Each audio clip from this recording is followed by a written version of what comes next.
Well, we are back. Oh my gosh. Amazing guest. Merry Christmas, by the way. Yeah. I'm speechless right now. I'm speechless. We got a legend, special guest. Christain Hosoi is here. Welcome to the show. Man, I'm honored to be here. I've seen a bunch of clips of a lot of my friends, and Yeah. it just looks like a good time. Oh, we're going to have a great time. Yeah, it's ironic, kind of like Christmas. Oh, yeah. And right? and it's all about kind of like my faith and all that. So it's kind of sweet. It's a perfect day for you. It's kind of Yeah, sweet. I I know. kind of like it. It is Yeah, Christmas yeah. Day. Yeah. Did Santa bring you anything? Did you open presents this morning, or what are we? No. No. I Okay. do usually the gift giving. I got 4 kids, 4 Yeah. boys, 3 grandchildren. Got a wife, and now got grandpa. Yeah. My dad's staying with us, so Okay. it's a fun party. Yeah. That's So you awesome. got grandchildren. Yeah. Yeah. How old's your oldest boy? Well, my oldest is 29. He'll 29. be 30. Okay. Coming up April. Wow. And then my middle is 20, Okay. 11, and 8. That's a wide range. Yeah. Seriously. Yeah. Yeah. Yeah. When you first found out you were going to become a grandparent, did that freak you out at all, or did No, that it was because kinda, it was the kind of like breaking a record. yeah You know, what I mean? yeah. it's like, oh my gosh, I'm getting a trophy. Right. Here Right. comes the awards. Yeah. Notching the belt. Yeah. I made it. Like, Mom did it. Did It's it. just another thing that it's kind of like an accomplishment in life. Yeah. I think that everyone should experience that. Yeah. Some people don't because of maybe complications, but Right. I always encourage people Mm-hmm. to, if they're married, to have children, and then to experience having children, and then to have grandchildren is just like, I still don't think I'm 25 yet. Right. You know what I mean? Yeah. I'm still skateboarding for a living. You know what I mean? Yeah. I travel the world and skateboard, and basically it's my occupation where I remember saying to myself when I was, I think maybe 12, 13, I was like, man, if I could just skateboard for a living, Right. I'll never have to work a day in my life. And I was like, here I am, and it's pretty much been the story of my life. Yeah.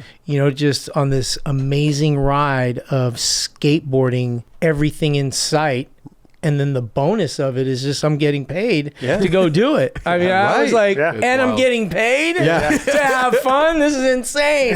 And then to go, from country to country, state to state, town to town, and Dream life. And you're Basically- inspiring so many people, man. Like, so many people are inspired by you. It's such a great feeling thinking about the past and how we encourage people to skateboard and to follow their dreams and go for it and win contests, and then today, wow, you can skate that long. Yeah. You guys Yeah. are still competing, Yeah. and now we're inspiring guys that put their board down that were in their like 30s because they're like, I'm too old to skate. Oh yeah. And now you've got guys like us. I mean, Tony Alva just turned 60, Crazy. and he's Wow. blasting frontside airs out of a deep end of a backyard swimming pool. That's so sick. Doesn't you know- even look 60 though. Yeah. You know what I mean? Like He doesn't at all. crazy. And then you see people coming out of the wait, I think I can do this now. Yeah. And it's so inspiring right. for, I believe, those that thought it was over. Mm-hmm. So Well- you're almost reviving, Yeah. Yeah. people's dreams, you Right. know? Well, because back then too, it was like 30 years old. That's you're done, right? I mean, it's Even earlier for some you're dudes. True. Like, a lot of dudes, I felt like retired as soon as they hit the 20s. Yeah, I mean, what was it, 23, 24, I think I was, and they were like, oh yeah, new kids are coming in, Christian. Yeah. Really? It's time to, step aside. Did you get that talk? Oh, I got that talk. Really? And I was like, you know what? I'm going to smoke everybody now. Yeah. You know what I You mean? gave- Like, now I'm practicing. Right. I said, I'm going to beat every single skater right now. And I did for I think the next 5 years. I mean, it fueled you. just, You know. I had this goal. Yeah. It does. It's incentive. You know what I mean? And that's what you need in life. You need people who are going to try you, test you, charge you, Push you, to that, to test your limitations and what your boundaries are and what your capacity is. Yeah. And for me, it was like always that challenge of like not just beating somebody, but doing my best. Yeah. And so it's almost like you're in competition with yourself versus the rest of the world, even though that's kind of like what's coming at you. You know, when you win a contest, it's like, okay, the next contest, everyone is coming for the belt. Absolutely. And you feel it. And that just kind of like puts you in this almost mindset of like, oh no, you're all coming, and you get this adrenaline rush that I think is something that you almost like you're addicted to. And then it becomes this like constant just searching for it, wanting it. And when you win, it's like enlightenment, you know what I mean? You feel this euphoria. And when you lose, it's like you almost, it's not defeat. It's almost like, wait, what did I do wrong? How can I get better? And then you come back with a strategy. And I think that's where competition skaters, you know, that you look at, that's how they think, you know, versus the ones we like. You know what I mean? The ones I'm like, oh yeah, that's beautiful skateboarding. Oh yeah, he's not making top 10, but in my book, he's like probably top 3. There you go. You know what I mean? Yeah, and then the competitive skaters, you're like, oh, he's the best competition skater, and he's got a little of both. He might make it in the top 3. Right. But usually it's the ones that are just so focused on competitive skateboarding, which is it's a whole different bone in your body that you have to have. For sure, for sure. I mean, but even like when you're on top and you're winning these things, people are coming after you. They're bringing their best game also, which makes you have to step up your game even more. Yeah, back in our day, it was like there was 5 new tricks at every contest. Right. Because all done by Tony. Pretty much 3/4 of them are done by Tony. Yeah. And we're all at practice before the contest doing his tricks that he made up in the contest to go up against him. You know what I mean? And it's like, you know, that's what you had to do because it was so progressive, so fast from like 1980 through 85, I believe 84, 85. It was like everything was made up. Right. Like right then. It was just such an explosion of like every one-footed variation air to the finger flip, every invert variation, and then lip tricks came in, and it became this, you know, next level of like taking skateboarding just not in the air anymore. Right. Now you have to do lip tricks. And I was like, oh no. How am I going to slow down to like do a lip trick? I'm like flying across the ramp and it's like, you got 45 seconds and you're trying to fit. I'm like, okay, I could get in maybe 14 airs. Now I got to put in like, I got to do a lip trick because they're going to count it. They're going to, if you don't, because there's another guy doing a lip trick, an invert, and airs. So we had to like really adapt to the progression of skateboarding. Right. And for me, I knew that's how I was going to win contests. So I had to study, I had to practice, and I had to learn lip tricks. Were you making up tricks on the fly in your contest runs too? Or would you stick to like what you knew? No, I mean, you have to do it. You have to. So it's almost like, you know, that's where the adrenaline kicks in and, you know, you fall in practice and you're like, well, if I don't do this, you know, I'm like starting my run with a frontside board slide and I can't stand them. I'm like, I'm going to die. Right. Like I'd rather do a 540 10 feet out than a frontside board slide. But I'm like, but if I do one and I start my run, the judges are going to go, sick. He's starting with a lip trick. Yeah. Never you would think I would start with that. Right. You're like, he's dropping in and going to do a air, and then he's just going to start his air run. Yeah. But I'm like, I'm going to start and just change it up and mix it up. And they were like, oh, whoa, that's strange. And then I do a backside disaster right after, and then start your run, you know? Okay. And it's all continuity. Right. It's almost like a performance. Okay. Yeah. You know, and that becomes your almost it's your expression on the ramp. Yeah. And that's why skateboarding back then, I believe, was so pure, so unique, because it was all just being invented at the time. It was small. There wasn't very much money involved. There wasn't any distractions, you know, and it was just those who did it loved it because they weren't getting paid. You know what I mean? And if we were getting paid in the mid 80s, it was like there was only a handful. No, you're right. So it was still had that core feel, which I still think skateboarding has. You know, For I mean, sure. skateboarding never loses that. Right. You know, and that's the part of skateboarding I think everyone, you know, is so attracted to. Yeah. When you're going in these contests in the 80s, how many people are you going up against? 40 pros. 40 pros. Yeah, 40 pros. Okay. Entering, and then they Wow. cut to 20, Yeah. and then they cut to 10, and So you're doing 3 or 4 runs. then they go head to head, Oh, head to Oh head. wow. double elimination. Texas death match. Did you have jousting? Did you have jousting? Totally. I swear. And then it was 2 runs, and that's 2 all you got. 45 seconds each. Okay. So there was a lot of pressure, you know, and I think that's where I thrived in. It kind of like made me focus on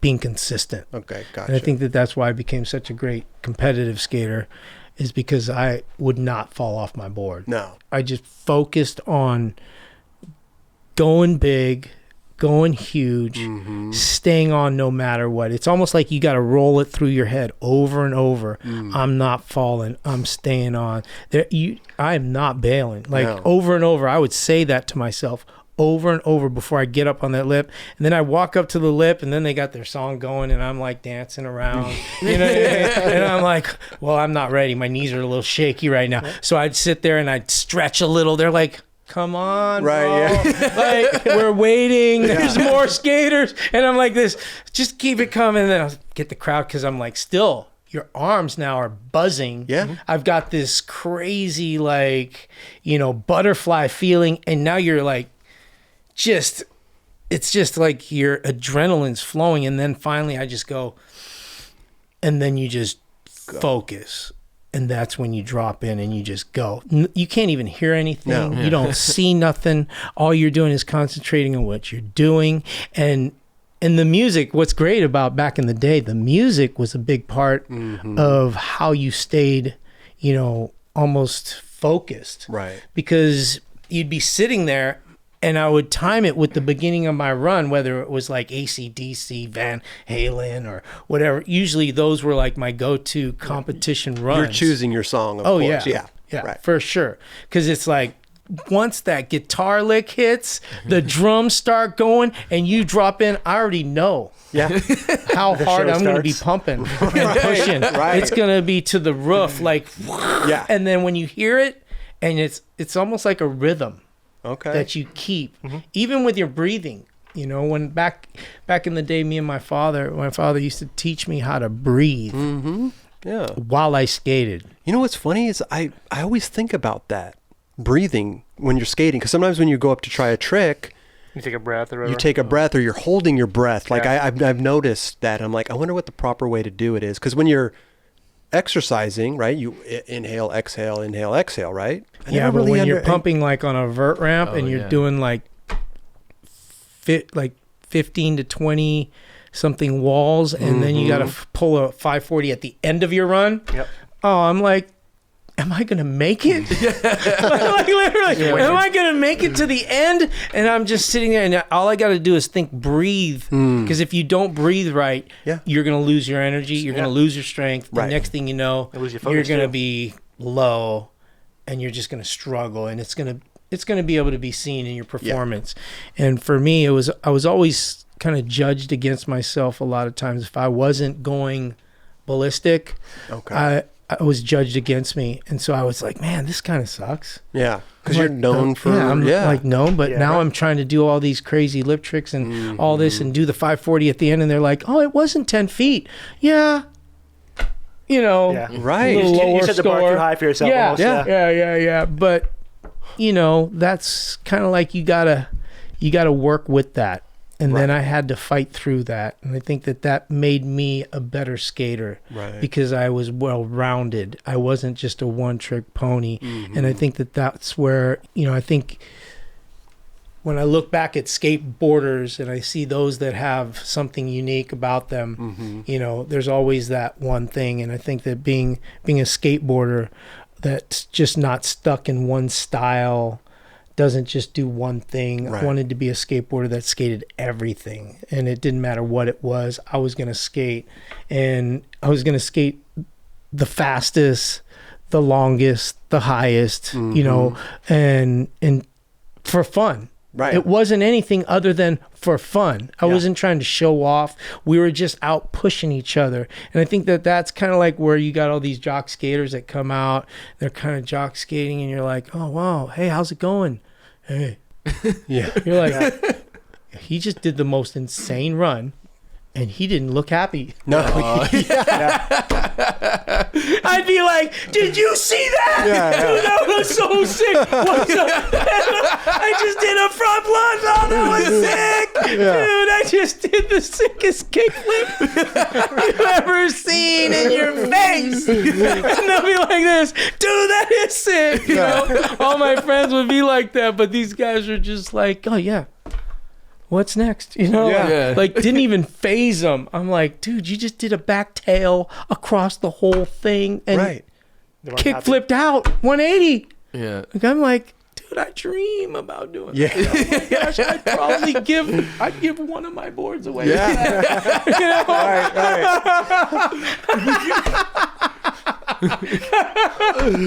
I would sacrifice a lot for a back tail. I tell you, one of my favorite tricks is like looking at really people do good. back tails. Yeah. Like, Long back tails. Just- You can see a lot of gliding. style in that trick. nice back tail. It don't even matter. In the pool, on a ramp. Who do you think has the best back tail? Phew, man. You know, so many people do them that I can't even really think of who does a great one, but Tori Pudwell, I saw him do one forever. Yeah. And it was like, flying. Right. And I can't even imagine being on my back foot on something like that. I go up to do it on a mini ramp. I swear, I can do big backside ollie, tail smacks. Right. But go up and go, And sit on it. I just can't do it. No. My body just, I don't know. God said, you're not going to be able to do that. You got to be all right with that. You got to be all right with that. You know, there's stuff that I live with that I know I'm never going to do. I'm like, okay, I just got to be all right with it. I got a beef with that, though. I'm okay. like, man, why can't it be so easy? Because I see these little kids and they're doing it like chilling. and I'm just like, oh, it drives me crazy. Yeah, but dude, Drives if me you nuts. practiced it enough and you dedicated enough time, you could do it. You know? Hey, man of faith right there. I'm just saying, you know? If you want it bad enough, I'm you can do it. receiving Yeah. that in the name of Jesus. There you go. There you go. Because if I could do one, it's going to be because you said so. I'm telling you. I'm telling you. You know? tell you. Just shout me out on Instagram or something. I will. I'll remember this moment. This is going to be a big deal. I'll be back on the show. Like, I did it! Yeah.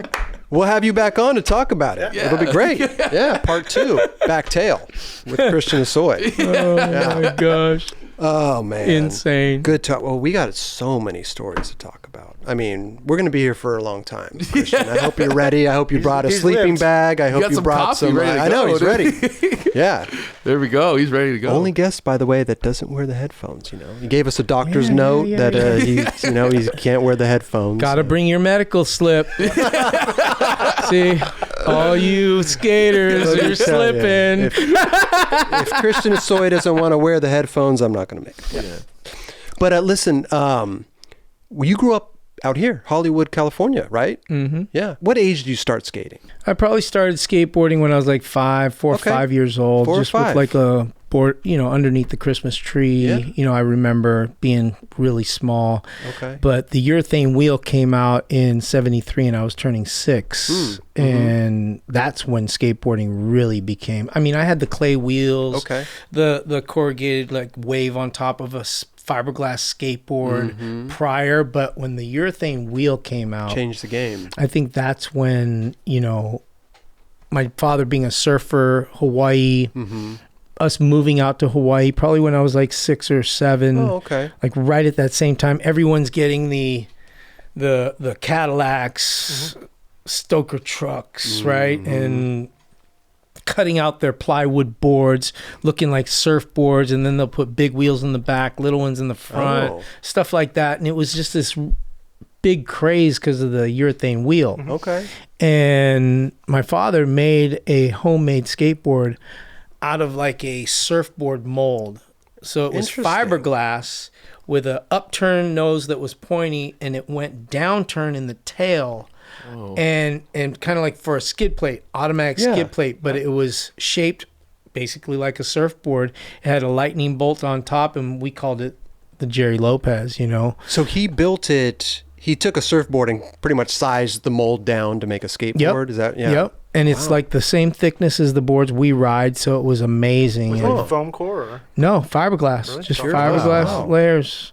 And how old were you? 6 or 7? It's like first grade. Okay, but you didn't really know kind of what was going on. I was bombing the hill in front of my house, getting speed wobbles and slamming. Okay, you know what I mean? But you know, that was kind of like the introduction because he was a surfer. So all we would do, I mean, really, I looked at martial arts magazines all the time at that age, and went to Chinatown, and me and my buddies were into Bruce Lee, samurai movies, and so we would do that. And then skateboarding kind of came in and became the next thing I was into. And then I saw the magazine, and that was it. It was over. Oh yeah, I was like, wait, no shirt on, that looks kind of like Bruce Lee right there. You know. And now they're got their like top hats. They got these crazy ads. They're you know, skateboarding was kind of cool for a minute in the like mid 70s where it was a little bit surf. Yeah. But then it started getting a little bit Bad Company, you know, Jerry Valdez, Tony Alva's doing his ads, Jay Adams is coming out. Skate parks are getting vertical. It's not all freestyle anymore, like in 75. Now 76, 77, it's like backyard quarter pipes, and you see people getting wheelers, and then all of a sudden the frontside air comes out. Right. And that was it. All we wanted to do was catch air. Do you remember your first air? That's a good question. Yeah. You know, I remember my first grind. Oh, you do? Yeah. But not your first air. At the skate park, it was, I think, Endless Wave in Oxnard in this, like, kind of like a snake run area. And I just remember going up and just going, I just grinded. Yeah. It's like this little thing like this big. Right. But still, I mean, huge accomplishment. Truck. And I was like, done. Right. It's over. Wow. I'm king, right? Like and that literally. Was before you moved to that Hawaii? was like it. It freaks you out. You're like, I grinded. Yeah. You know, I mean, what was I? Maybe say 7, 8 years old. Wait, so this was before Hawaii or after? I mean, how long were you in Hawaii this is after Hawaii. I moved back. Oh, you moved back. Yeah, I moved back from Hawaii. I was only there for like a year. Okay, gotcha. Because I was going to say, like, surfing is, you know, your dad's surfer. You never really dabbled with surfing. No. Got to paddle. Yeah. I mean, it's cold. You're saying. I mean, in Hawaii, it's warm. Right. But it's like you got to paddle. Right. And then you take this like 2-second wave. I'm like, that is short-lived. True. I was like, wait, let's just go find a ramp and like surf all day long with music, right? With your friends in the sun, nice, all day long at night with lights. There you go. Yeah. I was like, why am I gonna go out there? No one can see you. You can drown. I'm like, the sharks. Sharks. Yeah. Oh yeah. Oh, did you see that? Yeah. What? You're like, where's my filmer? I just killed it. Yeah. And who was there? Trust me, I'm the same way. I don't mess with the beach. And in California, you know, surfing, it's like so early in the morning. It's freezing cold. My friends all got sinus infections. I'm like, man, is it worth it? Yeah. It's like, oh yeah. I'm like, no, they're putting swim ear in their ear. Their and ears are closed up. They got to drill it out, you know. But I get it. Like, you know, because it builds up and then it closes. I see what you're saying. Okay, gotcha. They got to drill out their ears. But it's a lot. It's funny. I told Jay Adams. Jay Adams was trying to get me to surf since I was like 10. Okay. You know, and he'd take me out surfing. We go surfing. But it wasn't like I got to the point where I went surfing every day, or moved to Hawaii because I wanted to surf because I could skate. Yeah. You know, and they gave me a pass. I remember him just going, "You're lucky you shred on your skateboard, bro." Oh, really? Yeah, he's like, "You rip on. You're cool. You don't have to surf to hang out." You know what I mean? It's one of those things where it's like, if you're a surf skater, come from that kind of pedigree, I think there's this element of like, well, you need to come and, you know, basically school of hard knocks. Like, you need to come and you need to show up and you need to surf too. And I was like, yeah, I'm good. bro. Shogo would take me. He's like, "Hey, dude, you need to go surf." And I'm like, "I'll go with you." I'd go with them down to the beach and sit on the rocks and watch them surf. And they're like, "Dude, you're blowing it." And I'm like, "I'm warm. I'm good. I'm like warm." And I'm watching them like shred though. Like, here comes Jay. He's doing frontside airs like cannonballs down the beach. I think I was 12. Okay. Maybe. Wow. Like, not even, like 11, 12. Wow. 12 years old. And then Shogo's doing lip slides on top of the waves, flying down the beach. Oh, and it's just me and them. yeah. And that's kind of like how I grew up. Right. You know, hanging out with guys How that old I've were they seen at in the the time? magazine. Yeah. Well, if I was 12, Jay was 6 years older than me. Okay. So, So they were already I mean, doing it. They were they already. were 18. Yeah. Were you tripping? Like, dude, what am I done with these dudes? And this is crazy. You I'm watching know, them it's- surf, and this is It's funny. It just it seemed normal. seemed normal. Like, it seemed like those were my big brothers. Okay. My dad ran Marina Del Rey Skatepark. that's right over here on by the 90, right? Yeah, The- right underneath the culvert? 90th freeway. Yeah, Now okay. it goes right over it. Yeah. And when I was 10, we started, you know, he managed the skate park. And so I immediately, 11, I got my first picture in the Skateboarder magazine. Oh, you did. Ted Terrebonne. Yeah, what that was was what was the photo? frontside ollie Okay. in the Rust Bowls, you know, Wow. the Brown Bowls. And I didn't even skate vert yet. No. I was just a little kid at the park. But because all those guys, the Polo Bears, the, you know, George Wilson, all those guys were kind of grooming me. Pat Okay. Noho, Oh yeah, no. you know, those guys were just like, "Okay, you're going to be a ripper." And I'm like, "Yeah, I'm going to rip this bowl up." Yeah. Right? And they're like, "No, you're going to go rip up there." I'm like, "Nah, it's a little sketchy, Oh, the bigger right?" bowls? Yeah, like the deep back keyhole. Yeah. Oh. And I would go up there because I would early grab and I'd blast these big airs in the Rust Bowls, grab early and just launch like this high out. Yeah. And land perfect right near the top. Okay. Because there was no vert. So I go to the vert and I grab early and I pull off and I land on the drain. And I'm like, this doesn't work. I was like, I don't belong up here. And they're like, "No, bro, you gotta like keep practicing." I'm like, "Nah, I'm good." I'm doing invert. And I like doing invert, grab at the bottom and just invert. And I'm like in the bottom and I'm like, Oh my god. this does not work. Yeah. So I just stayed down Okay. in the Rust Bowls until one day Shogo and Pat Noho and those guys were like, "No, bro, you're going up there today." I was like, "Oh, man." All right, let's go up there. I knew it was time. It was it. Yeah. It was like the time. I was like, okay, I've done everything I could do. And I went up there and they just go, "No, don't pull off." I just remember them saying, "Don't pull off." I'm like, "Don't pull off." You just go up. And then I just went up, kick turn, grabbed my board, and then I went, hit the coping and just launched and just a couple tries. I was doing airs like 2 feet out. Really? Wow. Frontside airs 2 feet out, inverts, hand on coping. First day because I didn't pull off. Right. I was like, "Why didn't you tell me that sooner?" Like, you watch me like bottom land 100 times, me trying to figure it out, and you guys, "Dude, what's wrong with you? You should have just said don't pull Yeah, off." Yeah. And I didn't pull off, and Wow. that was it. I think the next contest was coming up at Del Mar, and I was like so excited because I could skate vert.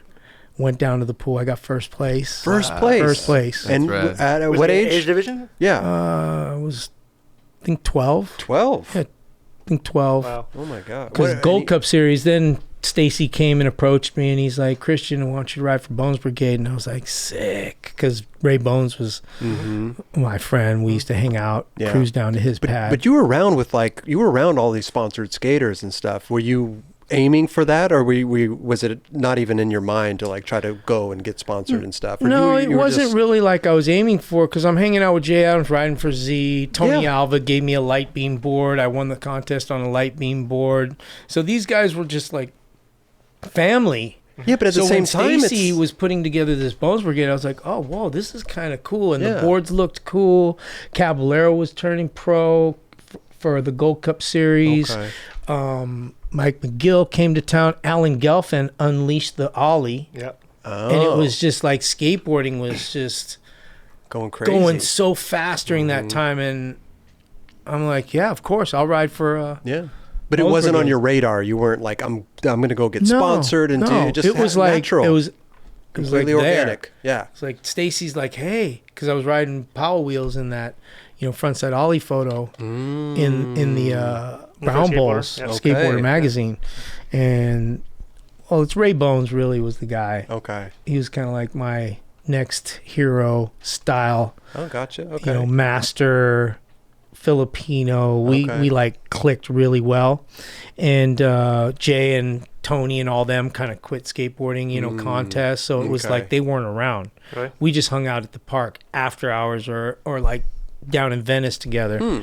But when it was skateboarding, it was guys like him who took me under his wing now, Okay. and we're like doing vert tricks. Yeah.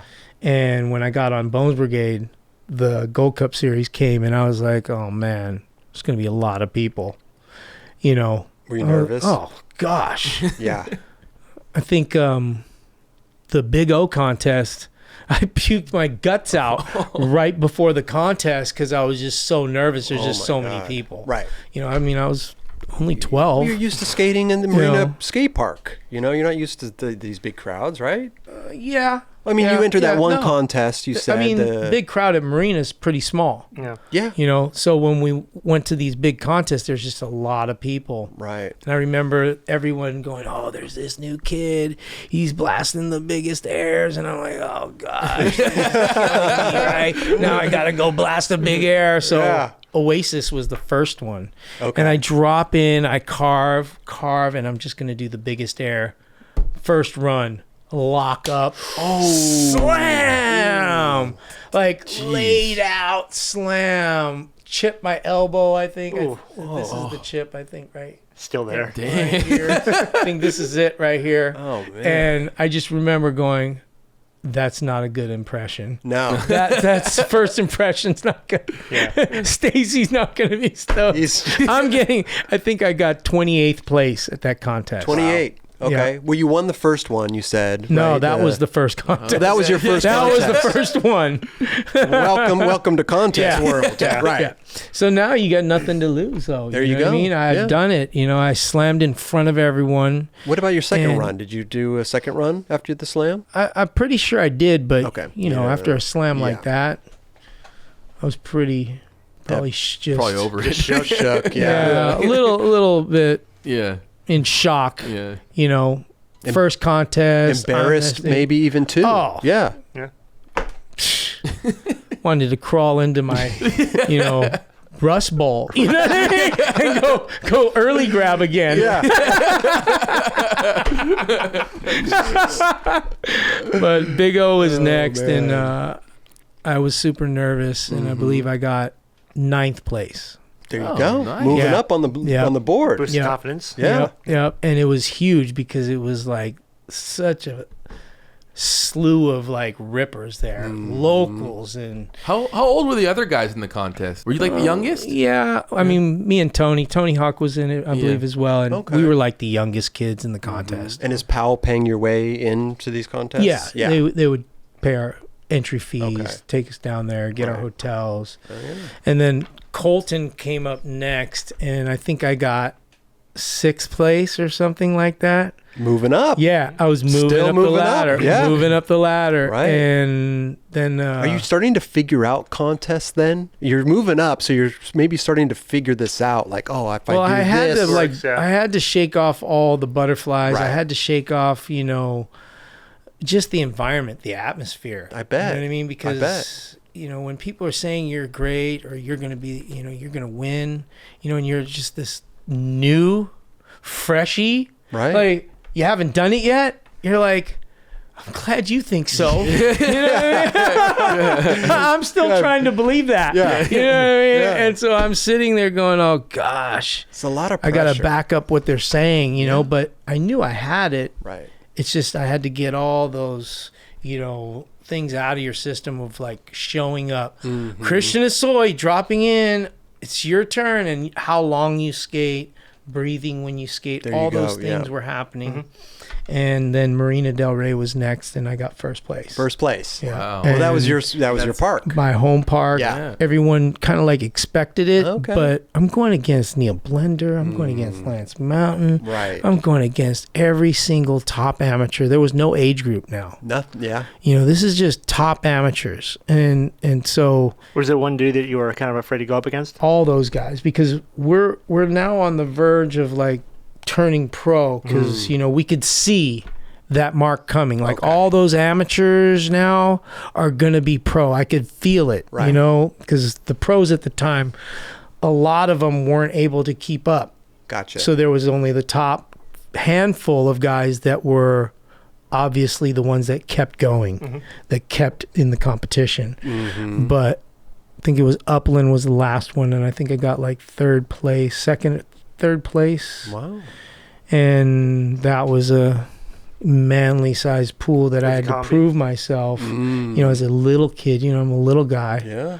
you know, but I was like, no, I'm gonna fight for this. Were the older dudes too? Like, were they? When you're small, you always gotta fight. You know? Well, well, I was gonna say, like, being You the always smaller. gotta prove something. Yeah, but I mean, like, was there a lot of like shit talking going on? Like, would the older dudes like kind of just like cold shoulder you, or just kind of like vibe you, or I mean, was there any of One that? of the cool going on? things that was that I got to experience was that I was part of like the Zephyr Z Dogtown Okay.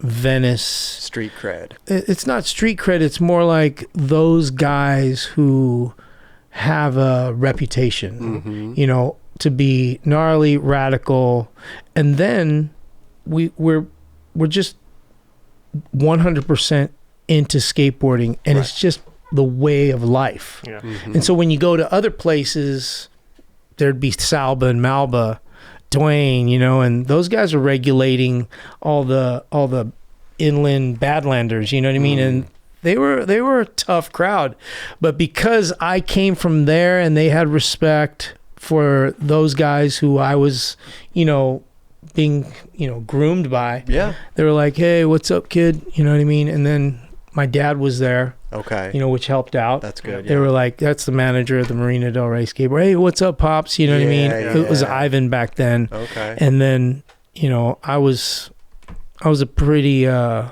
mature kid back then too. Oh yeah. I was wearing Bob Marley shirts, you know, smoking weed at Yeah. 10 years old, you know, Right. going out in the parking lot before the contest and getting high. And so I'm smoking weed with Dwayne Peters, you know, and these people like Ray Bones. And now I look back and I'm like, those guys were like 17, 18, With this 10-year-old 19 kid. with like a 12-year-old. Yeah. And they're like, roll a fatty, bro. And I'm like, That's so I'm good. rolling it, you know. Right. You know, and you know, the different times, you know, but course. different generation. But I was pretty cool kid. Yeah. So they were like, you can hang. Yeah. And then they spit on the kid next to me, you know what I mean? Oh, you know? you really see? Right. Oh yeah. It was brutal. It was brutal. Wow. Or they just tell them to beat it, you Yeah. know what I mean? So I kind of got a pass on a lot of things in my Okay. life, and I was very blessed to have had that, Yeah. you know, advantage. Right. Our stories are really similar, Christian. You know what I mean? Like really similar. You know? That's why we're together, bro. That's right. You know what I'm saying? Come on now. Well, so now you're skating for Powell, right? And you said that the pro ranks were in sight. You could see it. You could feel it. Yeah, after I won the Marina contest, I was Okay. like, I want to turn pro, Stacy. Stacy's like, no, you No. gotta wait a couple years. And I was like, a couple years? I mean, for a 12? Yeah, I was 12. 12 years old? I mean, 2 years is a lifetime. Yeah, I was like, Yeah. I Lifetime. want to be the youngest pro like to take over. You know, in my head, I was like, I'm gonna win pros now. Right. You know, I was like, this is it. You know, and was that the only way? I mean, that was the biggest way to turn pro, is basically winning contests. Yeah. it was everything for us. That's your career. It was built on competition, placing. You wouldn't get a picture in the magazine unless you placed in the top spots. You know, and so that's how you knew you were going to be in the mag. You got first, second, third. You're probably going to be first is guaranteed in the mag, because if they don't put you in, there's something wrong. But would that just be at the contest? They would take photos and put you in the mag, or would that be like, oh, we're going to skate with you for a week and shoot photos? At the contest in the mag. So they would only cover events. There was no like freestyle skateboarding. Like I'm going to go and have a photo shoot. You know, later it became like that as we were starting to do ads for companies and stuff. But before 81, you know, before Thrasher started, it was just contests, and even Thrasher would cover the contest, do articles, and it was real kind of art, you know, lifestyle driven, kind of like the culture of skateboarding. You know, we do what we want type of thing, and Thrasher started that whole movement in 81, and for us, that was kind of like our way to express ourselves through those pages and travel the world and it be told. So everyone got a bird's eye view into what skateboarding was doing through those magazines. You know, whether it be Transworld or Thrasher, but Thrasher was kind of like they were my home it, base. kinda. You know what I mean? I hung out with Fausto and Eric Swenson and Stesic, and we'd travel the world, and Mofo, Thatcher. That was the gang, you know what I mean? There was this cool synergy back then where, you know, we kind of just did whatever we wanted, said what was cool, and had fun. You know, and, you know, me wanting to turn pro at 12, it was like, no, I said, I'm quitting. I'm going to go ride for Dogtown. You quit? Stacy, He did try to Oh, yeah, the next contest was Upland. I was riding for Dogtown at the next contest. Did Stacy try to keep you or say yo, or did he just let you go? No, you want to stay Christian and wait. He goes, it'll be better. I'm like, you know what? I love you, Stacy. I'm stoked on the Bones Brigade, but I'm turning pro. Wow. Yeah, man. And I said, I'm going to turn pro riding for Dogtown. Sick, right? I was Jim Muir, PC, Paul Constantino, Jim Red Dog, Muir, Bob Biniak, Shogo Kubo. I was like, I'm going to get a model riding for Dogtown. How did that This is like insane right now. And I was like, just won a contest, and I'm like going from there to, this is insane. And then they go out of business like in the next month. They like file chapter, and Mike Smith, it was me, Mike Smith. And I think Tony Hawk at the time. But how did that conversation, how did you go to Dogtown to turn pro? Did they ask you, or did you just go? They were like, hey, Christian, what's up? I'm like, I want to turn pro. They're like, let's do it. Come on over. Get a graphic. I got the graphic and everything. It's like samurai swords, yin and yang, with like the Dogtown cross over it, with like my name, Christain Hosoi model, and on the blade it's a big flash. My father did the graphics and everything. And ends up I think Mike Smith came to Marina, and he's like riding a Madrid board with his name on it. I'm like, what's up with that? He goes, oh, you haven't heard? Oh, no way. They went out of business. I'm riding for Madrid. Wow. Whoa. Jeez. Like, wow. Where's... No phone call, like email, no text. I was like, what's going on? They could have DM'd you. PM me, right? I mean, and so Tom Sims approached me. And I was like, Tom Sims, are you kidding me? Tom Sims? Like Doug DeMontmorency, Brad Bowman, David Andract. I was like, Burt Lamar. I was like, really was Brad Bowman. He was the guy that I was like, he's still ripping. Sims and Doug DeMontmorency. I was like, these are the guys that I looked up to as style guys. And when I hooked up with Brad, I was riding the thumbprint board in a lot of my competitions, and at the end of Marina, I got riding his digital board, doing these big lean airs, and he's like, Christian, you should maybe ride for Sims. And I was like, are you serious? I'm riding, I think it was a tracker board for a minute. Yeah, like no right sponsor. When Dogtown, I think I rode a Dwayne Peters mini model, and then I rode a 777 tracker board, went up to Winchester Skatepark, Caballero's home park. And I come back and he's like, dude, let's go see Tom. I see Tom. I'm like, Tom Sims, this is sick. I go from Stacy Perel to Dogtown. Now I'm with Tom Sims. And he's like, hey, with his desk. Oh, he had a big desk. Oh, yeah, big desk. Yeah. Big desk. Just like, look kind of like this color even. And he's like, hey, how's it going? I was like, dude, Tom Sims. He goes, Christain Hosoi. I was like, you know me? Right. He's like, dude, totally. He goes, I want you to ride for the company. Wow. I go, oh, I'm in heaven. Yeah. Brad Bowman hooked me up. I'm going to ride. Wow. This is working out. Yeah. And then next thing you know, he's like, yeah, I just sold the Sims license to this guy, and he's out in Costa Mesa. And I was like, Brad Dorfman. And I was like, what'd you do? I was like, are you kidding me right now? How long it's after? It's never going to work out. I was like, Stacy's right. Yeah, you should have. How long after Sims? 2 years. 2 years. 2 years of this. I finally, Brad, I met Brad, and he's like, I really want to do your model. It's going to be on. Tom Sims told me all about you. And his sister did Mad Rat shorts. And I was like, all right, let's do it. He goes, all right, I'm going to get you aboard. Brought me the Rising Sun model. He goes, what do you think? Oh, wow. I was like, perfect. Yeah. I made it. No way. I'm finally here. Yeah. I'm finally pro. That's amazing. And I looked at the board and I was like, now that's pretty sick.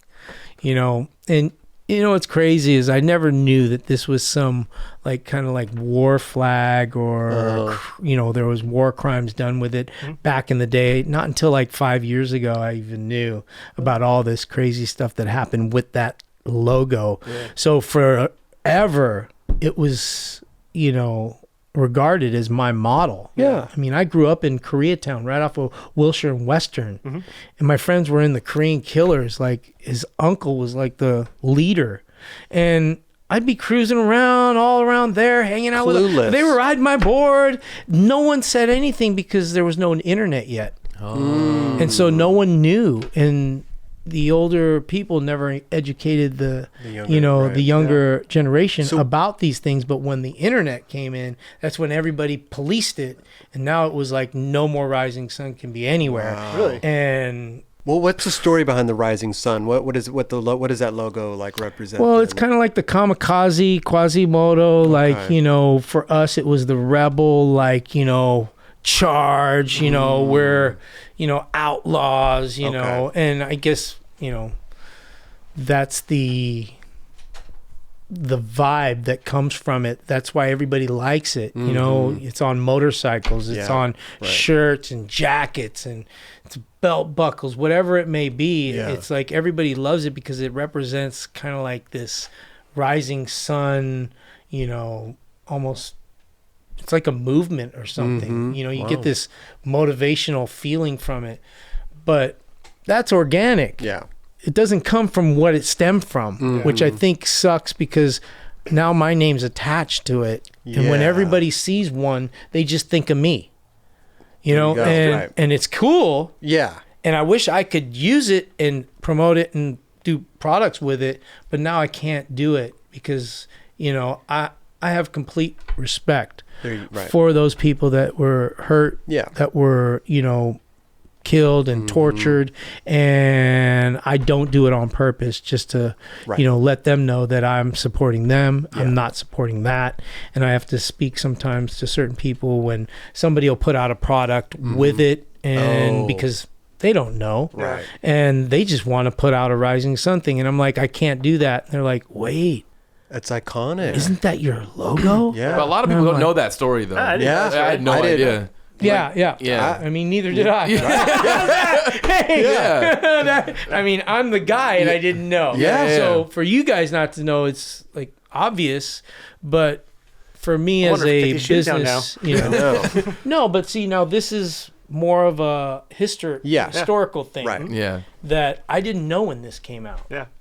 So it's okay, because it's like, I didn't do it on purpose. Of course. Now, if I put out a product, it'll be more like, So now I have to do, and I'm good with it. Yeah.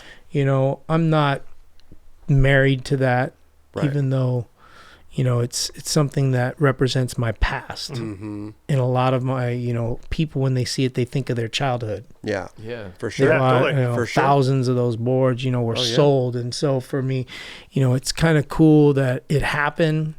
It sucks for the people that are hurt by it. Right. And I apologize, to them. I have to sometimes, do it on whether it be social media platforms. Right. Wow. Because some people are just like, so what? And then it flares up, So you've come across people that say stuff. Well, they're to you vocal. about that. They're very vocal about, right. Didn't you know? And how could you do that? Yeah. And I'm like, I didn't know. Have you ever talked to the artist about it?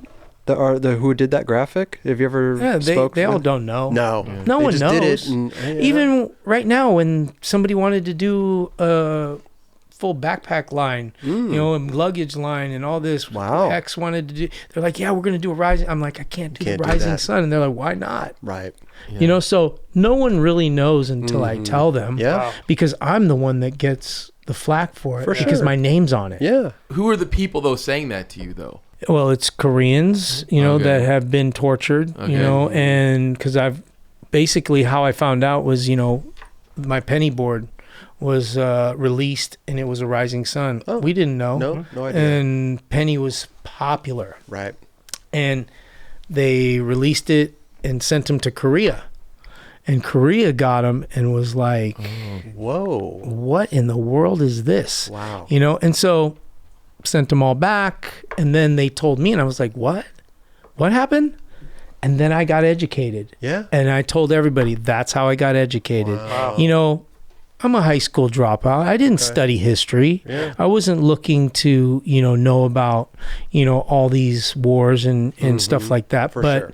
now, I can appreciate history and things, and now I can actually be an advocate for peace and for, whether it be, bringing people together, overcoming division, right. Breaking down barriers. Because I'm Japanese, Chinese, I got Chinese blood from my grandmother. She's half Chinese, half Hawaiian. And so, and the Chinese were hurt by it as well. And so I have to, somewhat be this almost like, it's kind of cool, actually, that I can be a spokesperson to try and, say that this is the past and we can move forward and we don't have to live in hate. Right.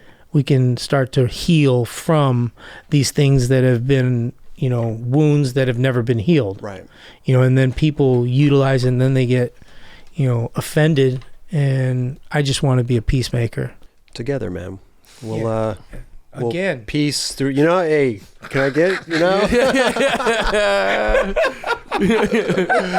That's really cool. I had no idea either. Yeah. And that's the thing you were just saying. It's like nobody knows. Really, I just found out. It's crazy. It's wild, right? That is wild for sure. It is wild that I just found out. Yeah. That's crazy. It floored me. So Sims, right? Yep. He gives you the board with the iconic logo and everything.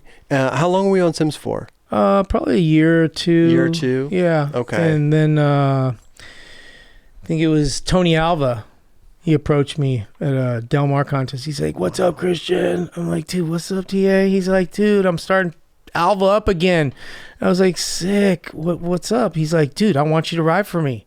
I was like, Tony Alva. How sick is that right now? Right. He wants to give me a model. I was like, and you're going to give me a model? I go, no one's ever had a model on Tony Alva's company. Wow. I don't think, Yeah. I don't even think anybody had a model at the time. It was just It was Alva. only Alva. Right. You rode for Alva, you're riding his board. crazy. You know? Wow. And so I was like, are you serious? He's like, Shh, me and you, we're going to do this. And I quit Sims. Okay. And that's when I broke my arm. We went to the Midwest Melee. We drove Thrasher. We all drove. Stesic, Fausto, all of us in a van drove to Nebraska. Is that when you guys are doing like contests in like people's backyards? Backyard in Lincoln, Nebraska. Wow. And we go there. That's when I did the love shirt. I did this like sequence cut in the shirt. Okay. And they coined it the love shirt because I cut it all the way down the side, and cut the neck out. That was the first time you did that? Well, basically I did it all the time. But Okay. they put it in the magazine as a sequence. Gotcha. It was at that contest. Wow. And I think I got my hair done fire engine red with rat bites out of the back, right? Rat bites, long on top, fire engine red with black. And I'm wearing boxers backwards, cruising around in Nebraska. And people are looking at us like, who are these kids? These kids are out. And we're with skateboards. Yeah. And then I broke my arm. Ooh. And Stesic flew home with me. And that's when I designed the fishboard. Okay. Was when I was sitting there at home. I was like, oh, I'm going to design a new shape. My dad's like, yeah, what are you thinking? I'm like, I want to lighten up the board, cut out the sides. I want to do tail taps on, PVC coping. It wasn't even metal yet. I think we were riding PVC coping at the time. I wanted to do tail taps, and it was like too slippery. Right. And so I made a swallowtail. And then I'm like, oh, the nose looks funny round. I'm like, flatten the nose because I was doing body jars. I came up with body jars right before that. Okay. And doing big lean to tails. And I was like, that's perfect for your hand. And then I looked at it. I was like, looks like a fish. Yeah. And that's how I came up with that board. And most boards were like kind of like a big old pig shape, right? Yeah, every board was just basically shaped like an egg. Yeah. Whether it's a narrow tail, flat nose, no nose, pointy nose. But all boards were the same. And when I came with that board, everyone looked at me like it was a spaceship. Just like, what? What in the world are you riding? Right. And I was like, this is sick. Dude, this thing works good. They're like, let me try that. Yeah. And then they wrote it. They loved it. Oh my gosh. How were you designing this though? Were you drawing it on paper? Were you going to the wood shop, or were you basically how were you doing do it on cardboard first. Okay. You grab cardboard. I'd get it, draw, cut it out, look at it, hold it, sit there, put it on your feet, like stand on it. Okay. Imagine it. You got to have an imagination of what it possibly could ride like. Yeah. And I think that was kind of like how I've made all my boards since I was young. I always would cut my board down, whether it was an Allen Gelfand, because I was small. So I'd have to cut my own board, reshape it, drill the trucks back, for my size, all this stuff, all the Bowman boards. Wow. And so I would always make it so when I did the Sims board, I already had my own kind of shape. And then when I did the fish board, it was a little bit longer nose. I was kind of stretching the longer nose thing because basically your glove would get caught on the bolts on the hardware, the truck, and you do a tail tap, and then you can't let go. Yeah. You're basically tail tap. I'm going down. Right? Just full shoulder roll. And I'm like, oh, I gotta have a longer nose. And so that's kind of like how it started for me on a longer nose. Wow. That's so funny. That's amazing. your rector gloves get caught on. Yeah. That's it. Yeah. But it's functional though. Yeah. You're designing these things for functionality. Yeah, 1 week we have gloves, the next week I didn't have a glove. You know what I mean? It was like that's how fast things were going, things were moving, board shapes were changing, and quickly I rode that fish shape, and then I started my own company, Hosoi Skateboards. And I went, I need to make a new shape. I was like, what am I going to do? I need a hook for my backset airs. That's all I thought of for the hammerhead. I was like, I need a hook right where I grab my board. So I just basically cut in and cut it out, and I was like looking at it, and it looked all ugly, like flat nose with like a cut in the side. I'm looking at it, and I'm looking at the tail, and I'm like, oh, we'll swallow the nose. And I basically cut out a swallow and I looked at it, held it up. Looks like a hammerhead. Right. That was it. That was it. That was it. Crazy. Went down, bought about 2,000 of them. Me and my father hand screened them ourselves in the garage. Wow. And that was the start of Hosoi Skateboards. Why did you want to start your own company? You know, as a young boy, I was very, I guess, entrepreneurish. Okay. You know, I wanted to, you know, just be the best at first. Yeah. Then it was like, wait, I want to be a businessman. You know, my Okay. mom worked in Beverly Hills at a, you know, business. I think it was like life insurance. And so she was a businesswoman, secretary. Oh. She knew all about business, corporations, all that. Okay. My father was an artist and, you know, graduated master's degree, fine art.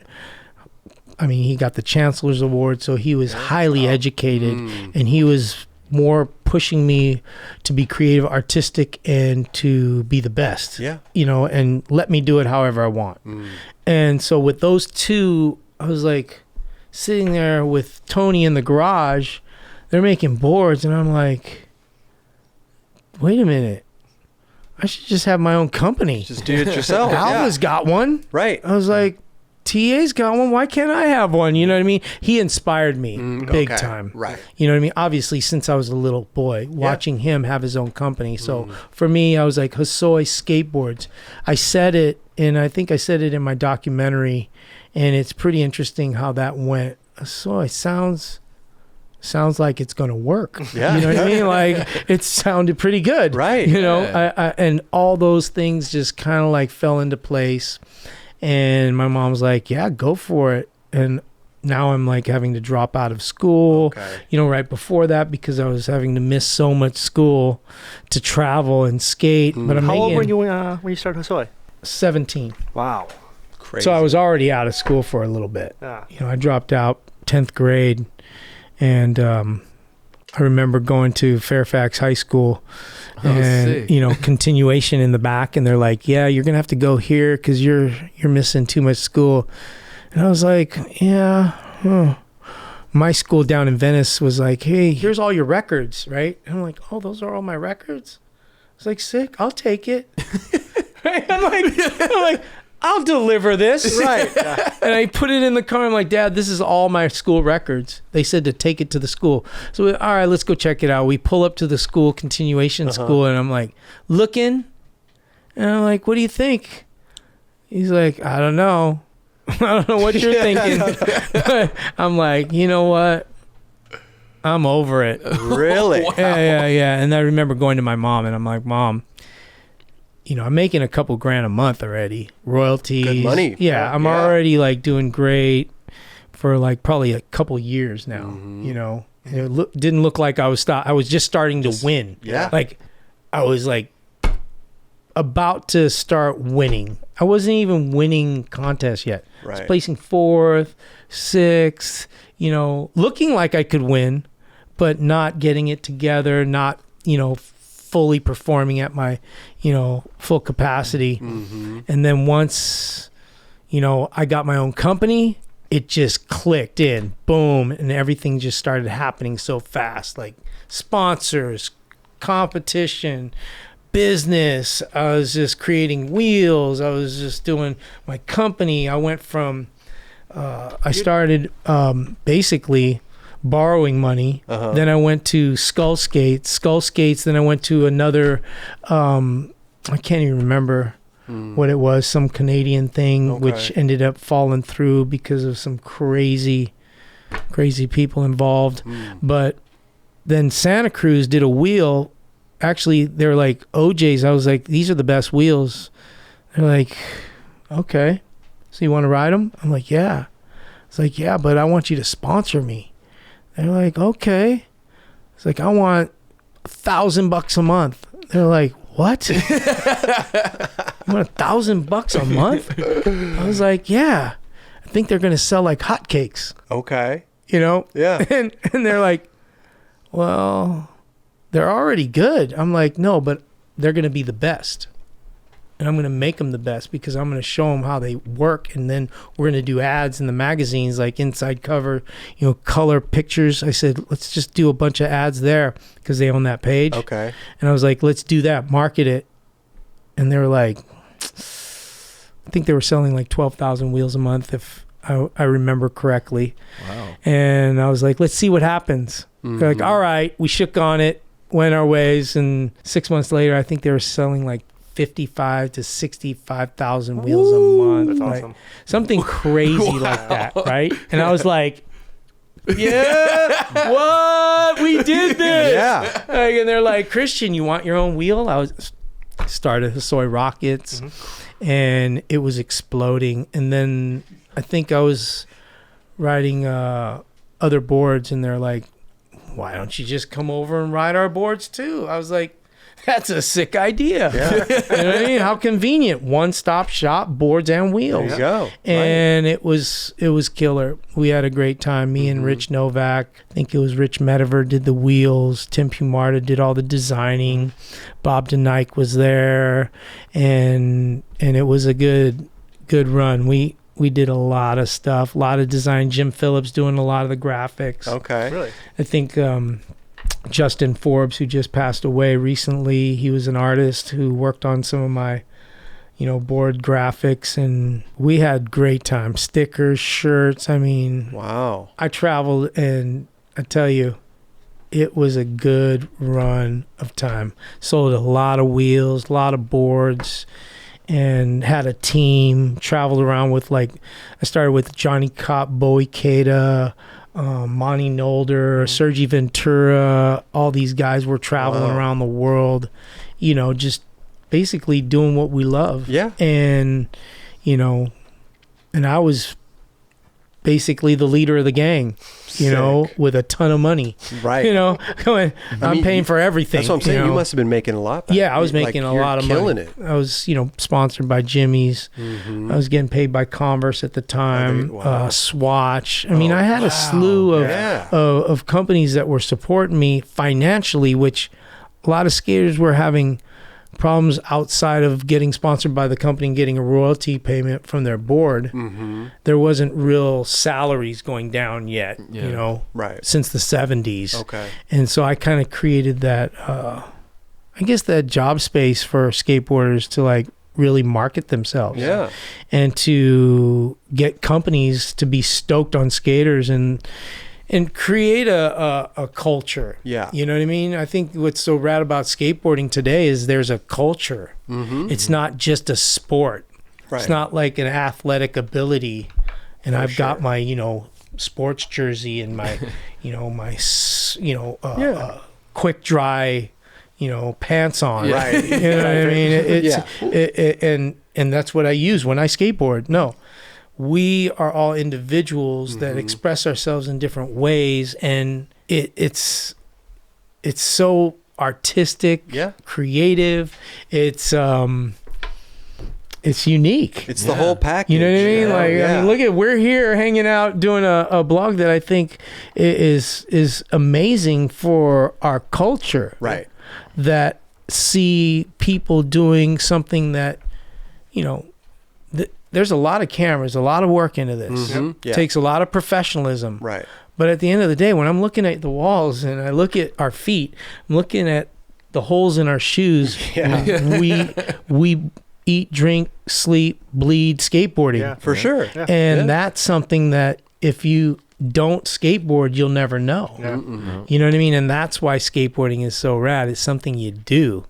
You don't just talk about or look like. And, even though there's people that actually, vicariously live through skateboarding and they support skateboarding sometimes more than even skateboarders do, in the business realm. But, there's only those that do it, know the feeling of actually riding. But then there's the culture. Yeah. And you can be a part of it. You could be a filmer. You could be we're skaters. Oh, yeah. You know what I mean? Yeah.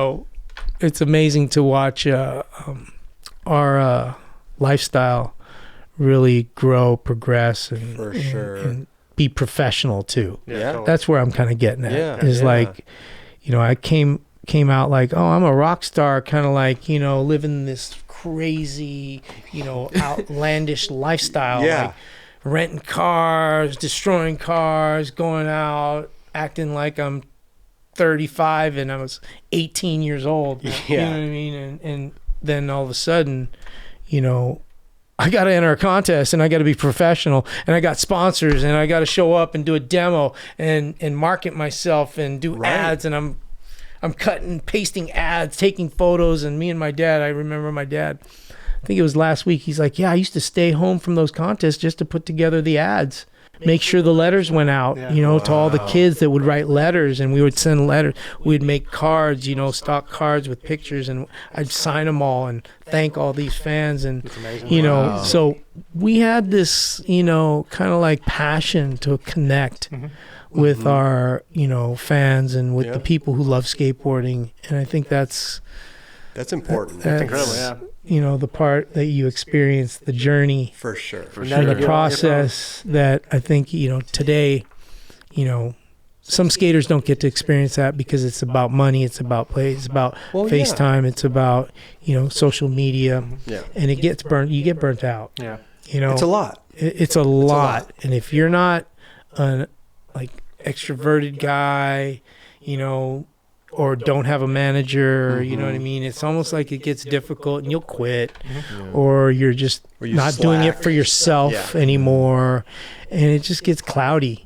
Oh, cloudy's a good word, and smoky. You can't see, where you're going. Where for us, I think that's what was special about our day, right? Is that we were creating, the process, through the process and the journey of getting to where we're at today, and to see, obviously the skateboarding, watching Kelly and Awan Song, skate, and Rodney Mullen, invent every street trick before my eyes, because I was there. I mean, I couldn't believe Were you like it. going to the freestyle course and watching them back then? Everyone did. Yeah. Oh yeah, Rodney's coming. Yeah. And all right, it's his run. Everyone would stop and watch. Really? Oh yeah. It'd be like this, quiet. Nope. And then all of a sudden he'd just get into the zone. And then it'd be like, okay, he's focused right now. Wow. He is concentrating. All of a sudden he's just like, it's like a dancer that starts his routine. It's like waiting for the music to go, and he would just sit there, and then the music would go, and then it would be just routine. And he's just doing this crazy stuff with his board. And then when he started doing the flatland ollie to Japan, and then the impossible to Japan, we're like, what is happening right now? Like, and he's just standing still to Japan, and then come out of it and kick flip. I mean, would it inspire you guys to take it to the vert? No. No. We weren't even thinking like that. I mean, soon it started happening because of street. Yeah. Street was the huge influence on us taking street maneuvers to vert, because we didn't want freestyle. Yeah. Freestyle was kind of like, we're rad, freestyle's freestyle, it's pretty. Yeah. And Rodney Mullen's sick.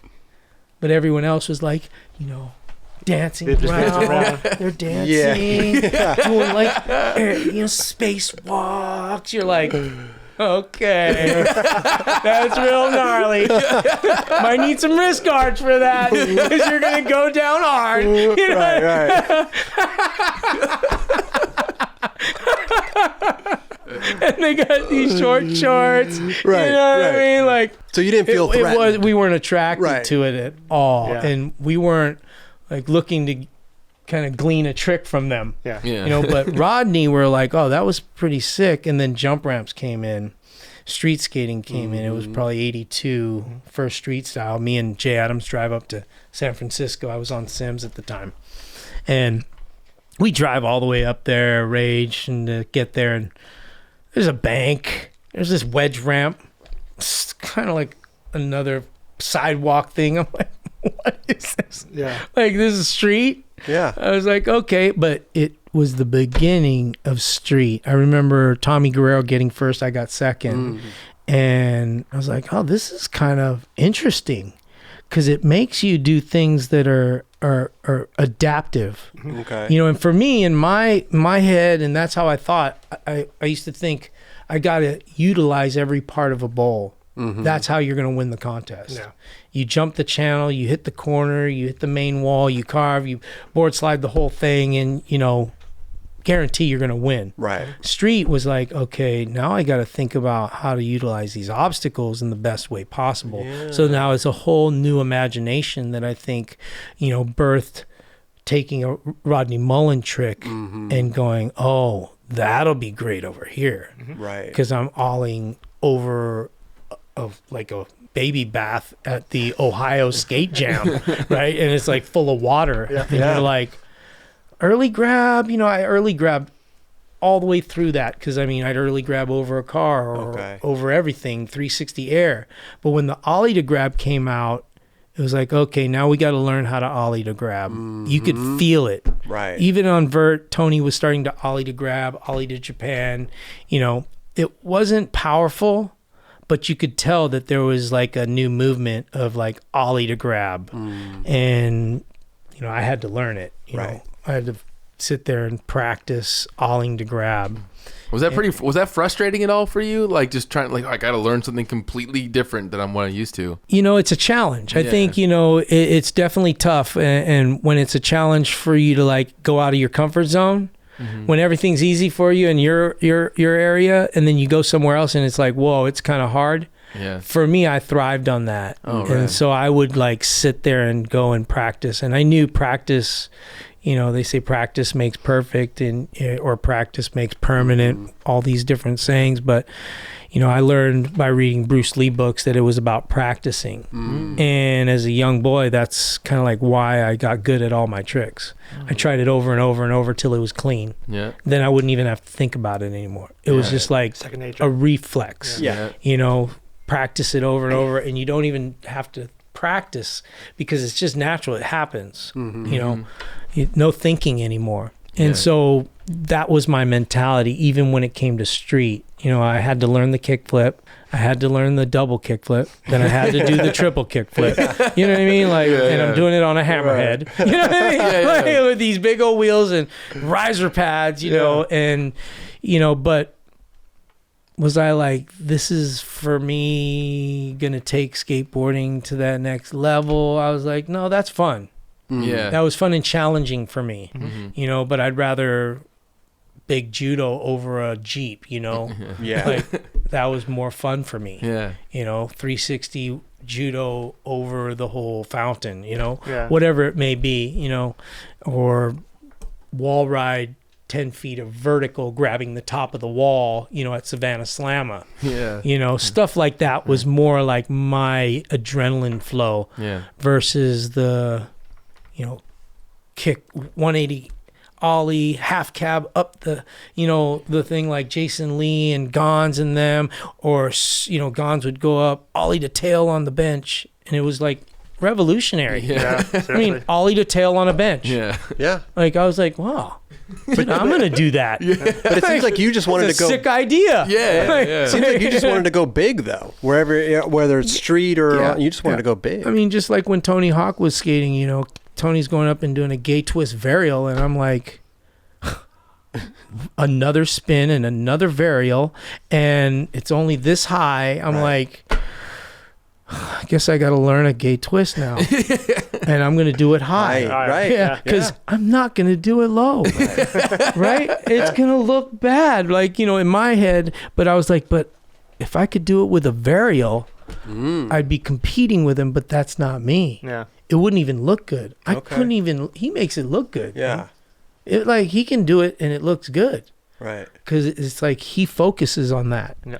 Where me, it's like I do a big les twist to body jar, you know, judo body jar to tail, you know, and that's flowing. That feels good for me. And so, you know, you just stick to what you like and how you feel. And I think that's will end up becoming your legacy. It's true, though. Yeah. But I mean, when you went up to this contest that you said you got second in on the street when you went up, what contest was that? Golden Gate Park. Okay, Golden Gate Park. And you got there and you saw the setup. Did you just have to like make up make up as you go along, or like what was or had you already started to like dabble in this whole street jump ramp and different obstacles? I mean, we skated skate parks. Yeah. We were skating Whittier Skate Park at the time. Okay. You know, Marina just closed, Skate City, Del Mar. You know, I'm going to hanging out with Neil Blender, and we're driving down to Del Mar, you know, sleeping in the parking lot, sneaking in the morning, you know, making eggs in the parking lot and on the burners, you know, me and Neil. Yeah, you do it. Yeah, you're camping out. Oh, camping out. Yeah. Like playing highball, like in the highball before the park opens, skate underneath the coping, and then know when it's going to open. So then we come outside, and then they show up, and they open up the park. We're like, hey, how's it going? No way. We're just waiting for you to open up the park. We just got here. We've just been skating for 2 hours, warming up. But that was the thrill, you know what I mean, back then. And, you know, skate parks was our bread and butter. It was everything. We learned everything there. We skated the Little Bowl. And what was rad is we would go from like the warm-up area to the half pipe to the full pipe to whatever was there. We would go everywhere until we finally got to the keyhole. Oh. And then the session was like serious. And so it was like this all-day warm-up session over here, work on tricks. And we'd be like, we could try that in the big bowl. Oh. You see, so you're always honing your skills everywhere, trying new things. So, you know, you go to like that street contest and you're like, wow, no blasting airs here. No. Yeah. I don't think I'm going to be doing any inverts. But you got second, But though. then you see Tommy G do a little invert off of the bank. And I was like, wow, that's really creative. Yeah. You know, and I think that was that boom where, you know, soon after we met Gonz down at the beach. I met Gonz down in Venice, you know, and there's this little kid doing these ollies off like this roof, and he broke his board. And now I'm airing off the roof onto this table in the pavilion. Okay. Like just pushing off, ollieing onto the thing. But he would like push and then go, tuh! And just this sick snapping ollie, right? And he'd land, broke his board. He said, can I use your board? I was like, all right, you can use my board. It's fish board too. Okay. Brand new fish board, just came out. And he goes up, tuh! Crack! No. Oh yeah, breaks my board. And I was like, oh, sick, bro. What's your name? Mark Gonzales, you know? And I'm like, what are you doing? He's like, oh, I'm just trying to get home. We're like, where do you live? He's like, Southgate. I'm like, what? We live in LA. So me and my dad were like, we'll give you a ride. He's like, all right, cool. Give me a ride. You know, like this little kid, like we're almost the same age. Okay. But at the time, I think I was 16 maybe. He was like 15. I think I'm like almost a year older. Okay. But there was something special about that kid. Huh. Me and my pops saw it. Wow. Like the first time we met him, there was just a genuine approach to skateboarding that you can see. Yeah. If you have an eye for looking into like the possibilities or the opportunities or potentials, like when you look at somebody before they ever become anything. And I was like, this kid's going to be, and then we put him on Alva, and that's why he was on those Alva boards, you know. Right? Oh, so you kind of stood in contact with him. We kind of put him on Alva. He said, get on Alva. And we went up to, I think it was Capitola Classic. Okay. I was wearing, I got the cover of Thrasher jumping the car. Right. And I think one of the days I wore lingerie. You know, lingerie, like pants with boxers on, with lingerie pants. Okay. You know, where did you go get his lingerie? Where are you shopping at? Yeah, Well, this chick had some lingerie, and we were hanging out. And my friends, I was like, "Dude, these are sick." They're like, "You don't wear." I was like, "I'll wear these things." And they're like, "No, you won't." I said, "Yeah, I will. I'll wear them tomorrow." They're like, "You're not gonna wear them." I wore them. Sure enough. I wore them at the contest. That's incredible. And but he came and he was cruising down the course doing these cool like ollie shifties and things that, you know, it's just unorthodox. Okay. And his mind was so far forward that, obviously we know what Mark Gonzales has become, one of the most iconic street skaters of all time. Yeah. You know what I mean? Creatively. And to see that little kid do everything that he's done on a skateboard, every time he would do something new, it was like so off guard. You're kind of surprised, but not, because I've known him my whole life. Right. But most people are like, what's he doing? Yeah. He just did like a switch method off of a jump ramp in the contest. Like, and look good. and no one really knows. He's all, he goes up, ollie to tail, backside, pivot. Like, and you look at it, and you're like, oh, I'm definitely going to beat him. I'm flying over everything. Yeah. Right? But when you look back, you're like, wow, now look at how advanced he was. Yeah. Where it was almost like before its time. Right. Yeah. And that's, where, when you're there and you get to see it live and watch the progression or the evolution of skateboarding.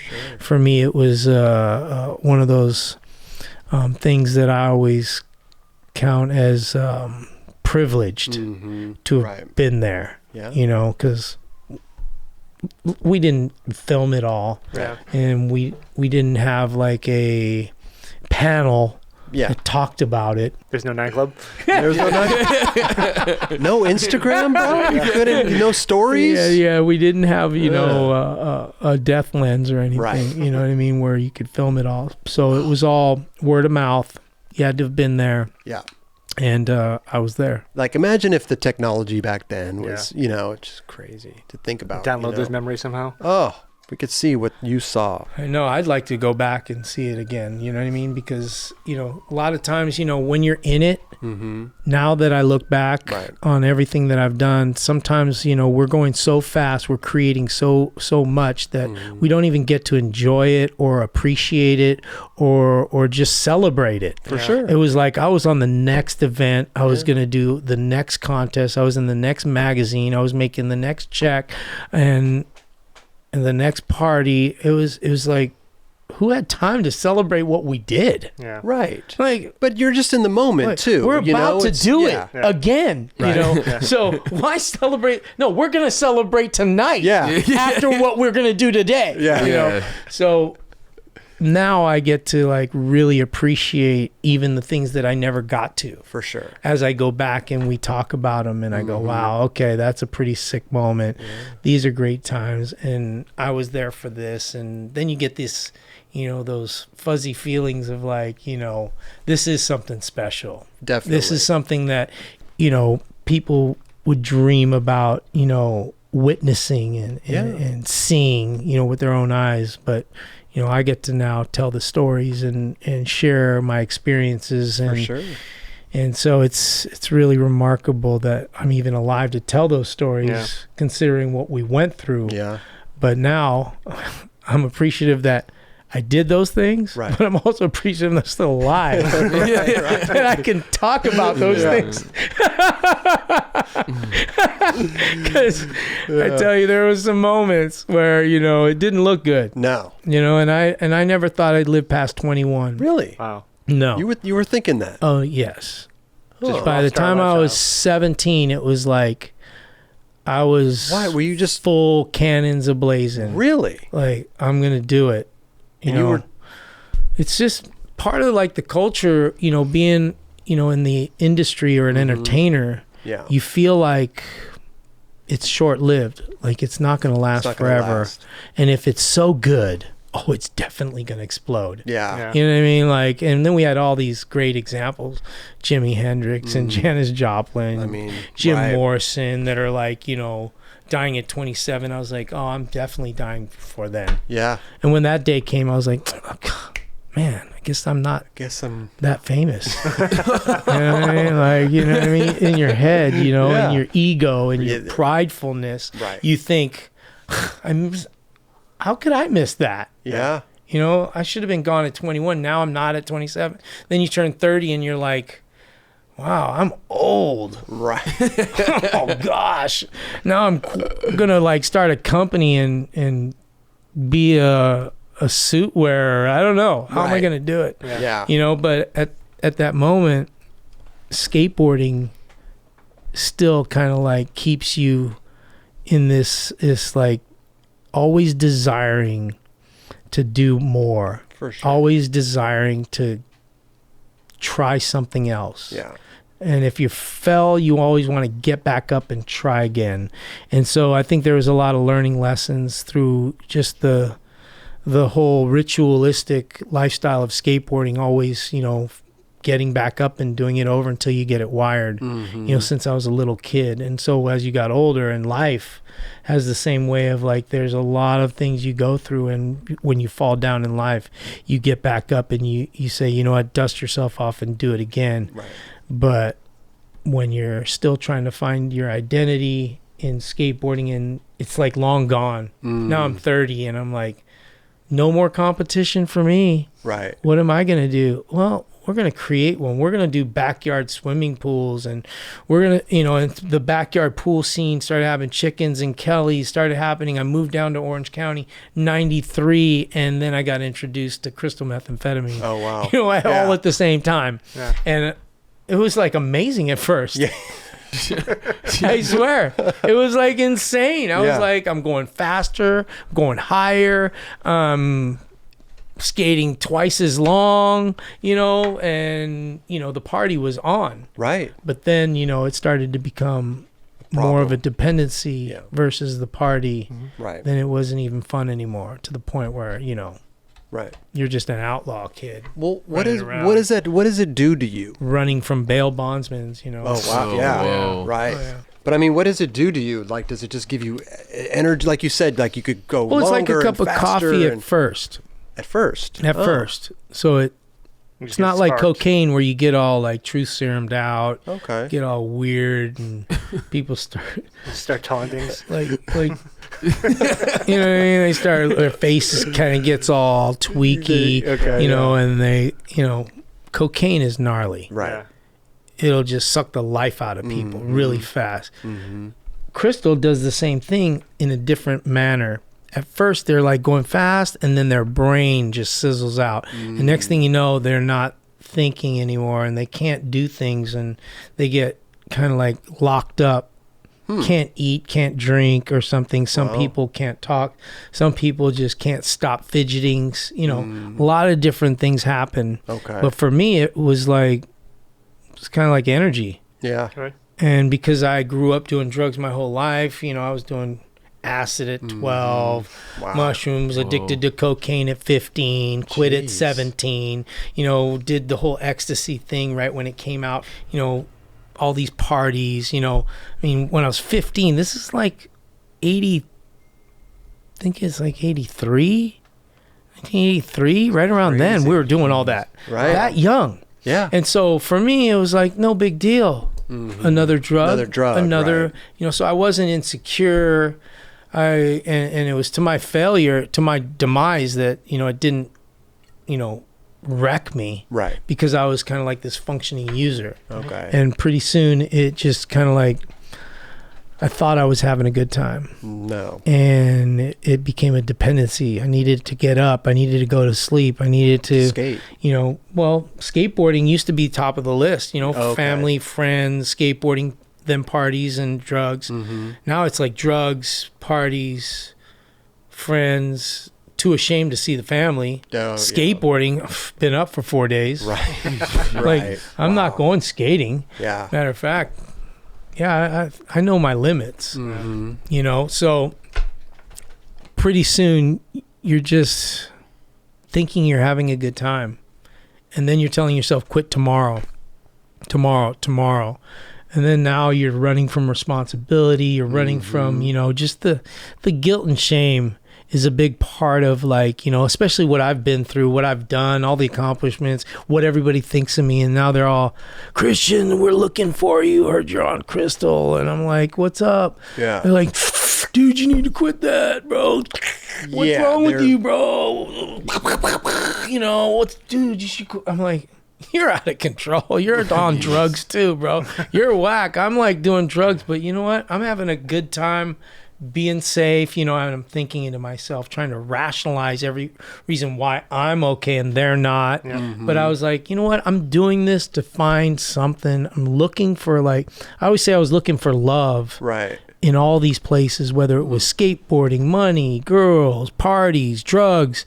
I was looking for something that would last, like family, family. Yeah. And with family gone, my mom moved to the East Coast. My dad was in Hawaii. Okay. It was like I was alone. Yeah. And so now I'm just trying to find something to recreate my fame or something like that. And you just can't find it there. No. And it's just this consuming like spiral, and then finally I got thrown in jail. Got busted. Yeah, which was saved my life, really. Did. I always think about it as a blessing in disguise. That it's something that you don't want ever to happen, but when it does, all of a sudden at the end of it, you look at all the good that came out of it, and then you recommend it.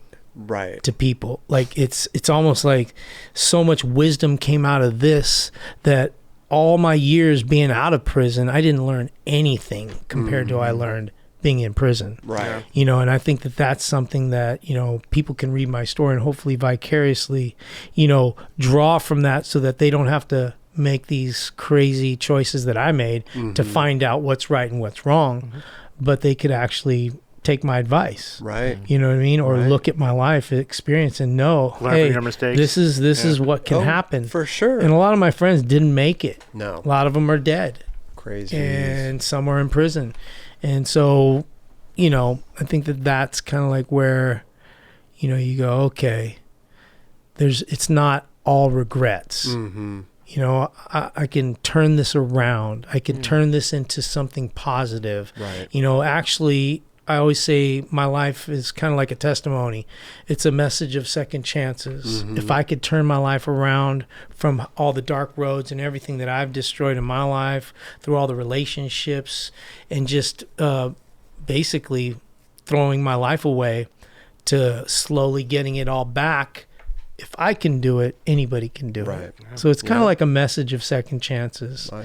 And so, I always love to share, my wrongs as much as my rights. For sure. Because I feel like people learn so much more. Totally. I learned so much more from somebody's failures. Yeah, for sure. I think, who was it in The Last Jedi? Yoda. Have you guys seen it? Yeah, I saw it. I haven't seen when it. he says, it's your failures. Yeah. Right? When he told, what's his name? Luke. Yeah. He's like, you don't get it. Yeah. What do you think you're going to teach her? You ain't teaching her nothing. You got to teach her that you failed. Yeah. Now that. Yeah. I can't remember. I was trying to remember. I was trying to write it down when he said it. But that quote is kind of like what I'm talking about. Yeah. And, I love it. if you haven't seen the movie, well, It's a good one. Check it out. had to Spoiled spoiler alert. it for me. Spoiler alert. Right here, 9 Club, we spoil everything. Well, it is crazy to sometimes how something so bad to happen to someone to steer them in the right direction. Oh, yeah. It's weird how that works, but yeah, like you said, it's a blessing sometimes, It But, gives people hope. yeah. I think that that's something that, we don't have a lot of, when it comes to making money, being popular, being famous. It's a lot of exploitation, a lot of profit, a lot of, almost compromise. You have to, compromise who you are as a person to get to certain places. Yeah. And I remember just saying, I'm not compromising anything back in the day. But there was less money, there was less things, and we were like the guys. So we were like writing the book. Yeah. So we just happened to have it like that, where today you have to like almost jump through these hoops, and it can be destructive. Some kids can handle it, some kids can't. And you see a lot of great talent, get hurt. Yeah. And physically, mentally, spiritually, it gets tough. You know what I mean? It's a tough game. Yeah. Right. Well, what's really cool too is like, people always have this like goal and they just want to get there and that's all they want to do. But the best part is literally getting the whole time, that experience getting to that goal. It's the process. The process is the best part. Yeah. And that's something like when Kobe Bryant, they retired his jerseys the other day, and that's what he said. He's like, dude, that process, it was like, I'll remember that for the rest of my life. The finality. Yeah. The destination, right? Yeah. It's the journey on the way Like, there is what matters. Yeah. That destiny becomes so much greater because of what you had to do to get there. Yeah. Mhm. You know? Exactly. Yeah. And Yeah. How long were you in prison? almost 5 years. 5 years. Yeah. When you got arrested and you were going in, You were supposed to be knew there for that- 10, right? I was supposed to be. Yeah. And it was under the mandatory minimum laws. And then basically I was getting shipped back to get my whole 10 years because I had this judge that loved me. Okay. He knew I turned my life around. I was in jail for 2 years, and then mandatory minimums were thrown out of court for like a couple months because of a case law that was in the Supreme Court getting turned over. Okay. And my judge was like, hey, Christian, so there's no mandatory minimums. He's like, do you want to get sentenced today? I was like, yes, sir. Oh, wow. Right? I'm like, yes, sir. He's like, all right. And so in my, my whole package of like downward departures, you put down all these pleas. What is it? It's like downward departures. Okay. You ask the government if they will like a plea accept deal or them. something. No, like, no, it's like the downward departure. Like I didn't know the purity. I wasn't the manager role. Got you. I post rehabilitation. Like these were the three things that I got. It was not knowing the purity because I was just a mule. Okay. Not the manager role because they knew I was a mule. Okay. They have it in their like reports against me because I got turned in. Oh. So they knew that I was just a mule basically. And then for 2 years I was in county jail and I was speaking to Scared Straight programs. Oh, wow. I had the sheriffs, they were skaters, so they're like bringing their church in for me to speak to their whole church in the chow hall. I was just, basically working every single job in the prison, San Bernardino County Jail. And when I'd go to court, the sheriffs would write letters on my behalf saying, hey, Christian is really You a ended up in changed San person. Bernardino?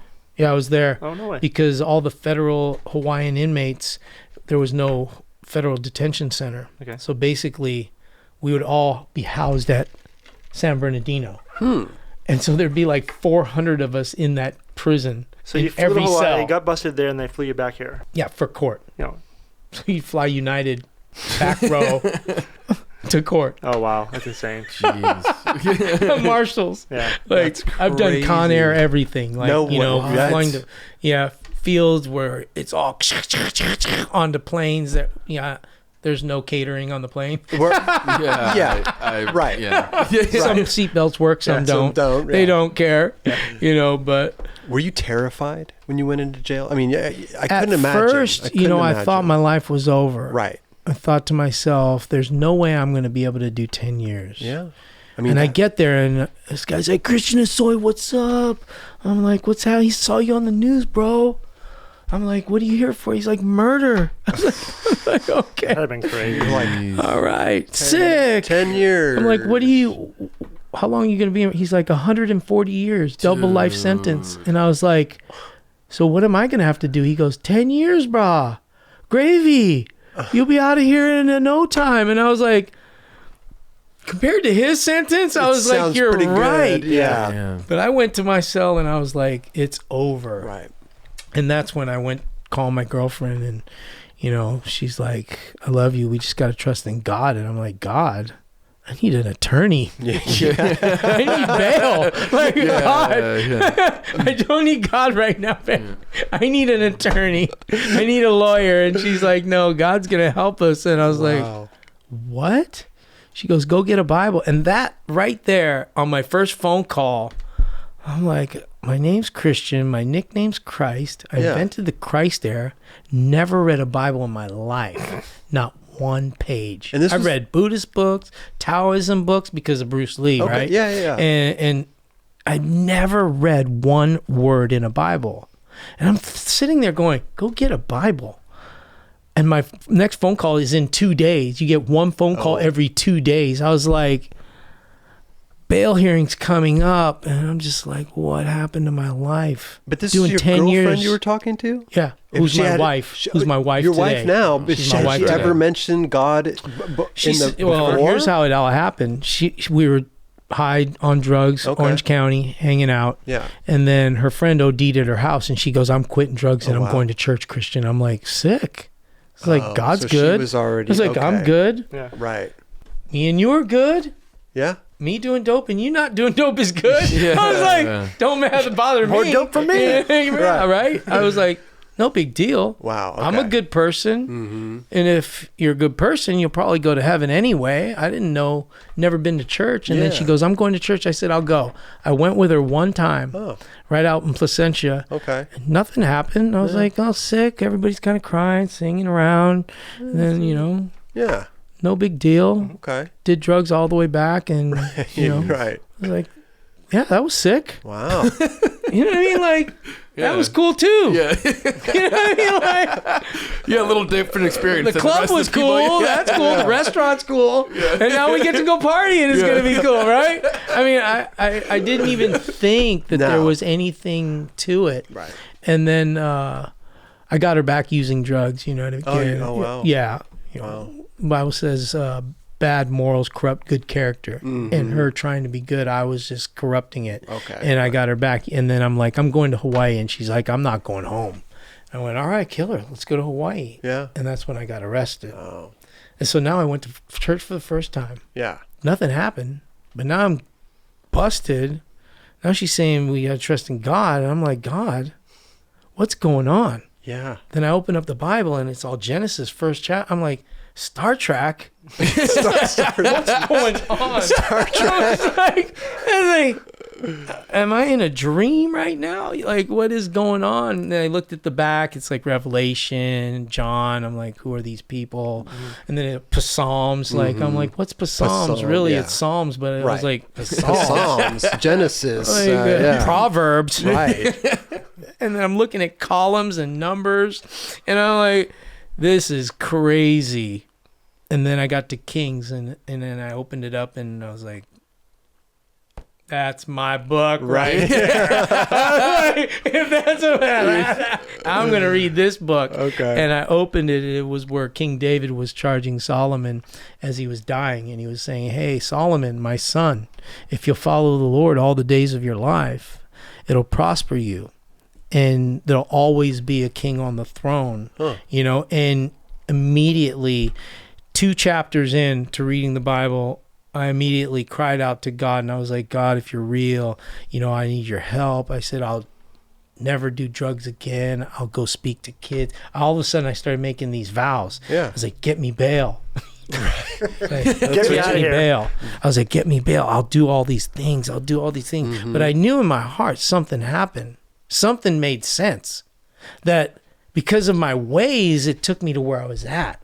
The decisions I was making brought me to the place where I was at. Mm-hmm. And I said, I'll do these things. And then I went to the bail hearing, and they're like, oh, danger to the community, threat to society, no bail. And I was like, Oh man. bro, didn't we make a deal? Right. I was crying to you Yeah. in the room.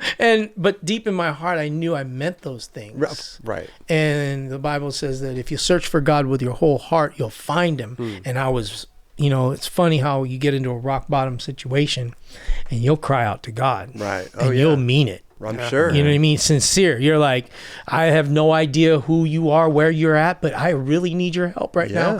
And you're like this, hands up. For sure. But that happened, and then I'm going to do prison time now, like jail. They're trying to give me the whole time, and I'm like, now I'm reading the word, and all of a sudden I knew that I had to make a decision whether I was going to either believe this or not. Oh. You know what I mean? And I sat there and I was like, I'm going to prove it wrong. You know what I mean?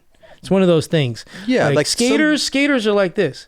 It's either cool and real and 100% true, or it's a poser. Right. And you're a kook. You're lame, and you gotta go. Somebody could have just Right? Like, beat it. Yeah. Like you don't belong here. Yeah. Only the cool people hang out here. The ones that are 100% Right. that hang. You know what I mean? That are in it, like loyal, like committed. Yeah. You know what I mean? Yeah. Like, Yeah.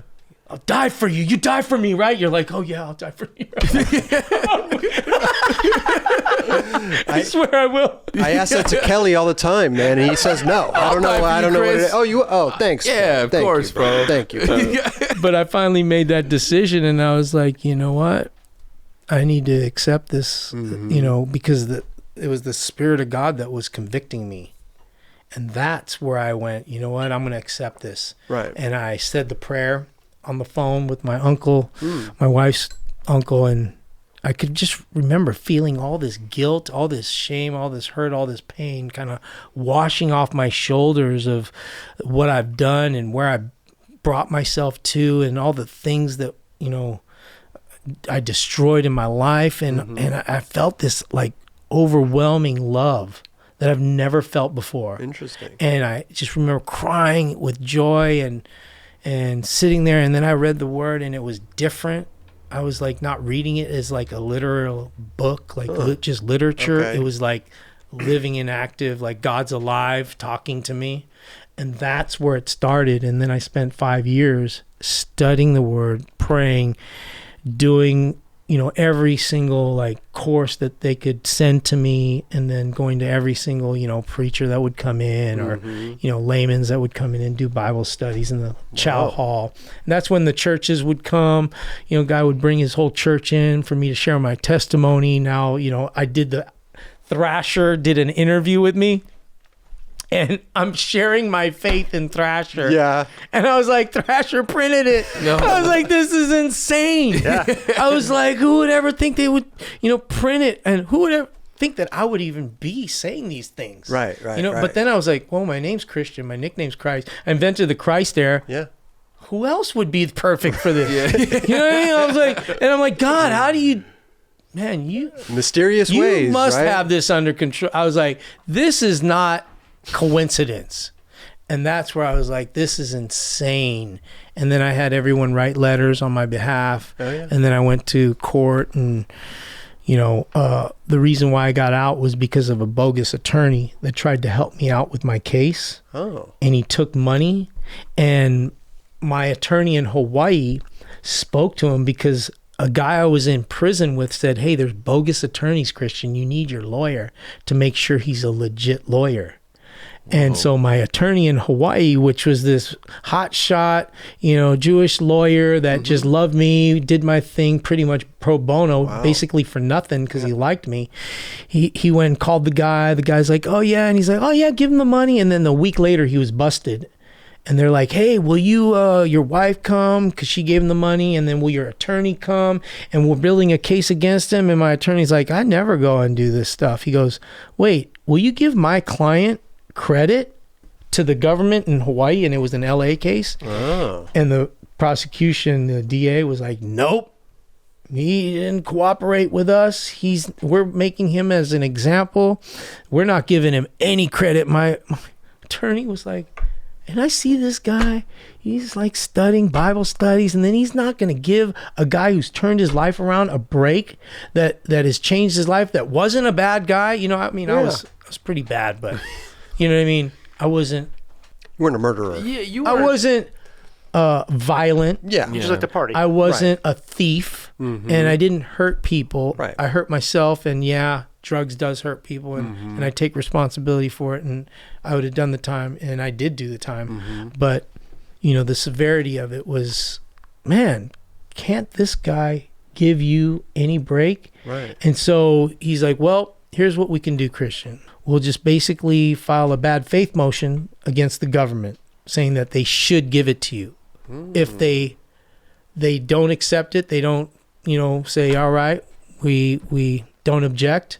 They object, you're going to go to prison, and then we're going to appeal. We'll come back, and then maybe we'll get 2 years early. You know, come back and get another try at it. Right. I was like, my wife was like, no way, because when he first sentenced me, he sentenced me to 70 months, which was 6 years. Okay. During that time where that case law. But the government was like, nope, we're bringing him back. He's going to get the whole 120 months and you're going to have to waste the court's time. And the judge was like, yeah, you do your job. I'll do mine. He's getting 70 months. Just like that. They appealed. They won their appeal. I was coming back. That's when that attorney tried to help me out.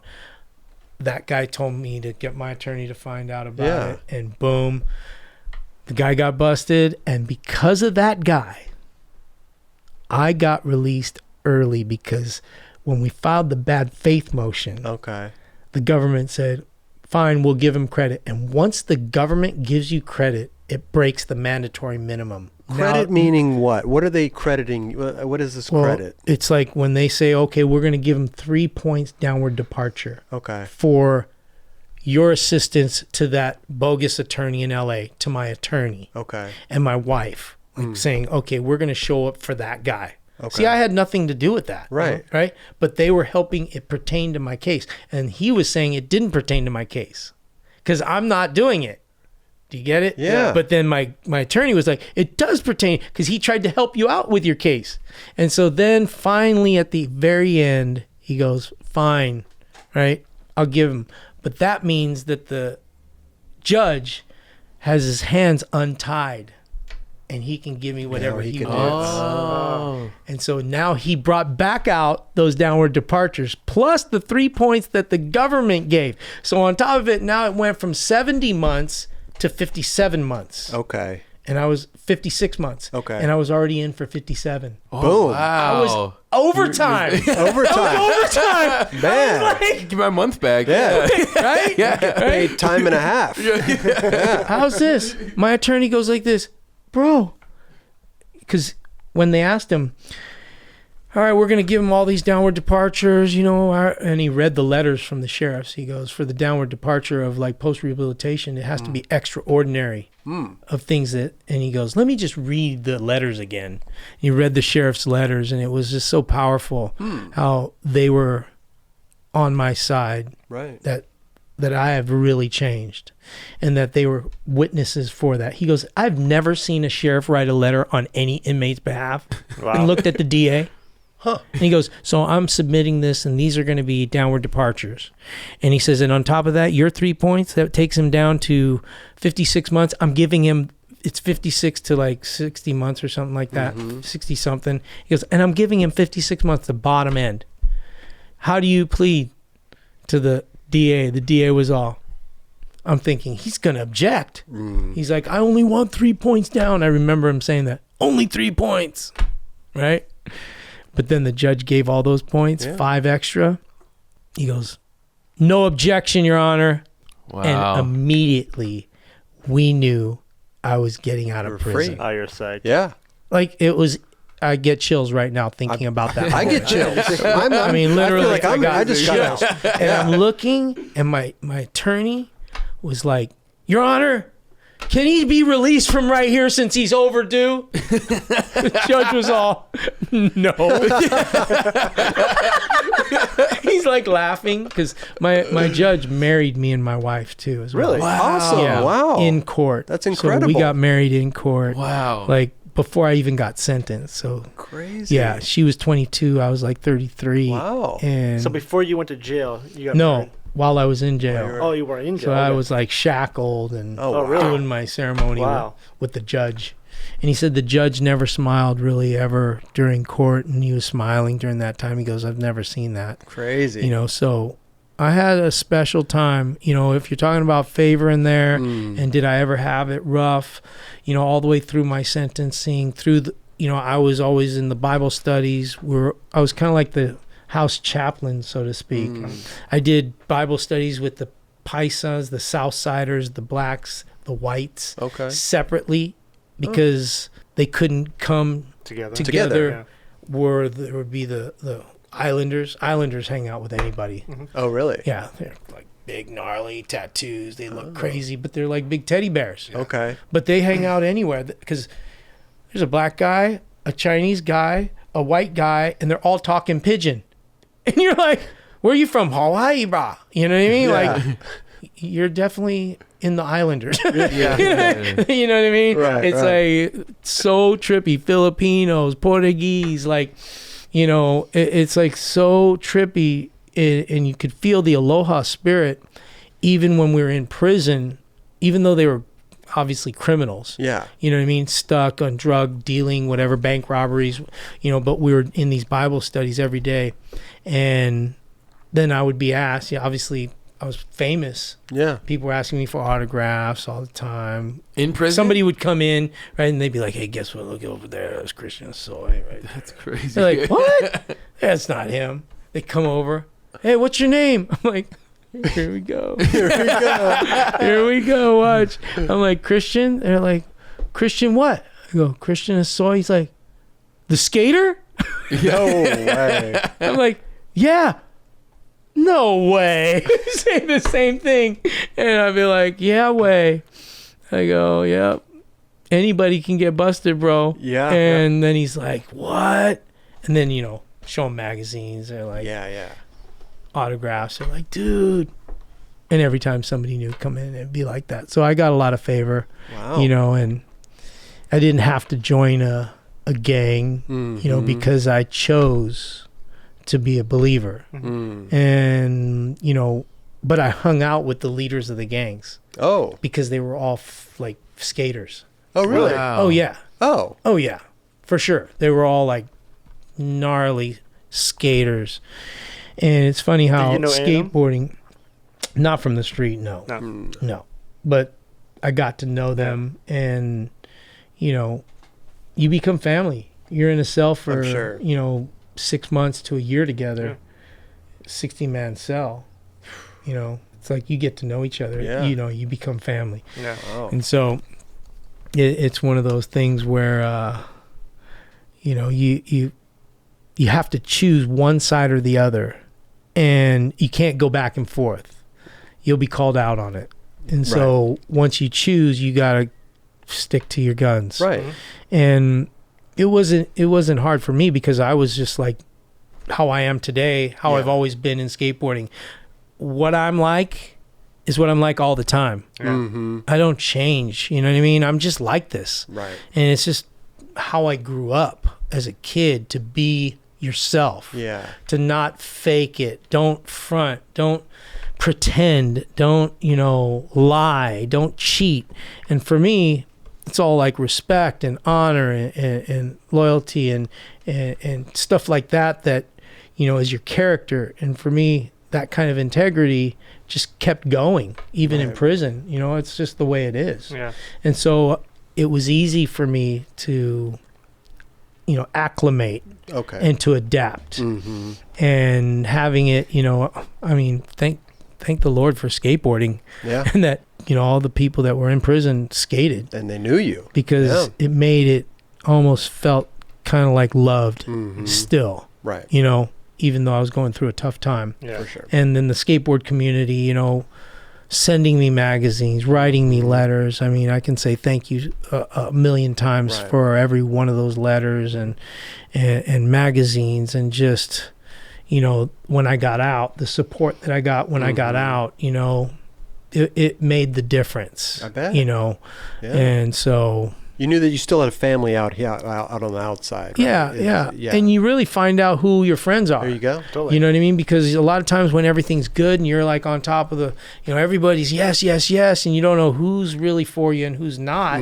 But when things go bad, and those that you thought were going to be there aren't there, and those that you didn't think would be there are there, you're just like, wow. Yeah. What a trip. You know, and you really get to know, you know, when times get rough or when the rubber meets the road, who's going to be with you no matter what. And I think that's some of the good things that comes out of, you know, a tough situation. Well, listen, I know you brought some boards here. Yeah. You got this, we were just talking about it, the hammerhead that Keith Haring drew on. I brought it with me just to show you guys. I love it. I thought, you know, you amazing, guys might man. want to check it out. Yeah. It's when I went to New York in '86 for a Interview magazine, like just article that I was going to do. Okay. And basically, I was cruising around the city, and this guy's like, "Hey, Keith Haring wants to meet you," and I was like, "Sick. Let's go to his studio, art studio." So I went in, and he's like full advocate for skateboarding, loves skateboarding, and I was like, "That's dope." It's like, man, sick, massive studio. His art was starting to kick off, pretty massively at that time. Right. And he goes, "Christian, let me draw on your board." I just happened to have this white hammerhead. You were writing it at the time. I was writing this board. Yeah. I have a picture of me on the top of the World Trade Tower holding this board, and it didn't have his graphic on it. Oh, wow. Okay. And I'm on the roof. And then I went to a studio, and he wrote on. He basically said, "Here, let me draw on your board." I was like, sick, go for it. And then he finished, and I was like, "Oh, that's pretty sick." Yeah. I was like, "That's dope, man. You killed it, right?" And then I just kept riding it. Oh, you kept skating it after that? Yeah. Look at it. It was brand new. You had no idea? Wait, it was brand new when he did it. No And way. I wrote it to this point, to where Jeez, it's and- completely demolished. I mean, I was riding in Venice, everywhere. Broke it, threw it in the car, threw it in the back, in the box, and pulled it out years later. And I was like, whoa. I mean, that thing is This probably is- worth. When he passed away was when we were like, That's okay, something, we got something special. Right. And being my father was an artist, he knew, value. I collected all my boards, but, I brought this to also talk about a kind of like a art show exhibit that we're going to do, kind of like collaborating art with the Hammerhead. And it's, obviously it's been almost 35 years, coming up soon. So we're doing like the over 30 years of the Hammerhead with up to 50 artists, as many artists that want to do a Hammerhead. I would love and it's to. going to be a you want a real artist. Oh, yeah. Okay. and we're going to do an art show built Sick. around this board being kind of like the centerpiece of like, art and skateboarding coming together and being kind of like a huge part of our culture. Yeah. We identify with board graphics, but it really represents who we are. And then now artists who love skateboarding getting involved, I think it shows how much camaraderie, how much we have in common with our passions and with our creative, just artistic talents, whether it be athletic or artistic, whether it's music, fashion, design. It could be anything, photography, Right. anything. It all goes together. But to highlight art and skateboarding, we're going to do like hammerheads and give them to artists and Rad. make it into a traveling kind of art show. And Pat Tenori at Ruka was the one that kind of like heard my idea, because I had this idea for a while, and he's like, "You know what? I would love to help you make this happen." And that's how I got connected with Ruka. Sick. And Ruka was like, "Let's make this happen. And by the way, why don't you be part of the family?" And so I signed with Ruka recently. Rad. Sick. And we're working on this big project. And so going to do like a signature line Okay. of clothes and, have fun traveling again Dope. around the world. Right. Amazing cities and art, galleries and, Rad. just celebrating skateboarding I love and what it. it's done, not only for me, but for everyone, and how we can come together and just have fun. That's what Yeah. it's about. I love it. And Yeah. to see artists express themselves, and I can't wait. It's been an idea that I've had for probably a good 4-5 years. Must be rad to see And it so come finally together. somebody Yeah. said, "Hey, I want to help make this happen." Mhm. Because I was trying to do it here and there, and it was just not at the level that I wanted to do it at. Right. And I wanted it to have its, full attention. Sick. And finally it's going to happen. So it's going to be Yeah. exciting. Wow. You know what I mean? Is there any plan for like selling or auctioning the boards or anything when it's done? Of course. I mean, there's going to be all that involved. We're going to do, whether it's kind of like prints, maybe shirts at different locations, whether the artist is from those towns or whatever, depending on the artist. Okay. And definitely would love to be able to have people have, collectibles Sick. during the whole thing. So Yeah. that's going to be fun to see who does what kind of art on the boards, and then it becomes something that lasts forever. I mean, sure. they're all going to last forever. Yeah. But there's going to be some that I'm sure sticks out that we're really going to have fun, Right. you know, just expressing ourselves. Yeah. So- When is this kicking off? Do we know?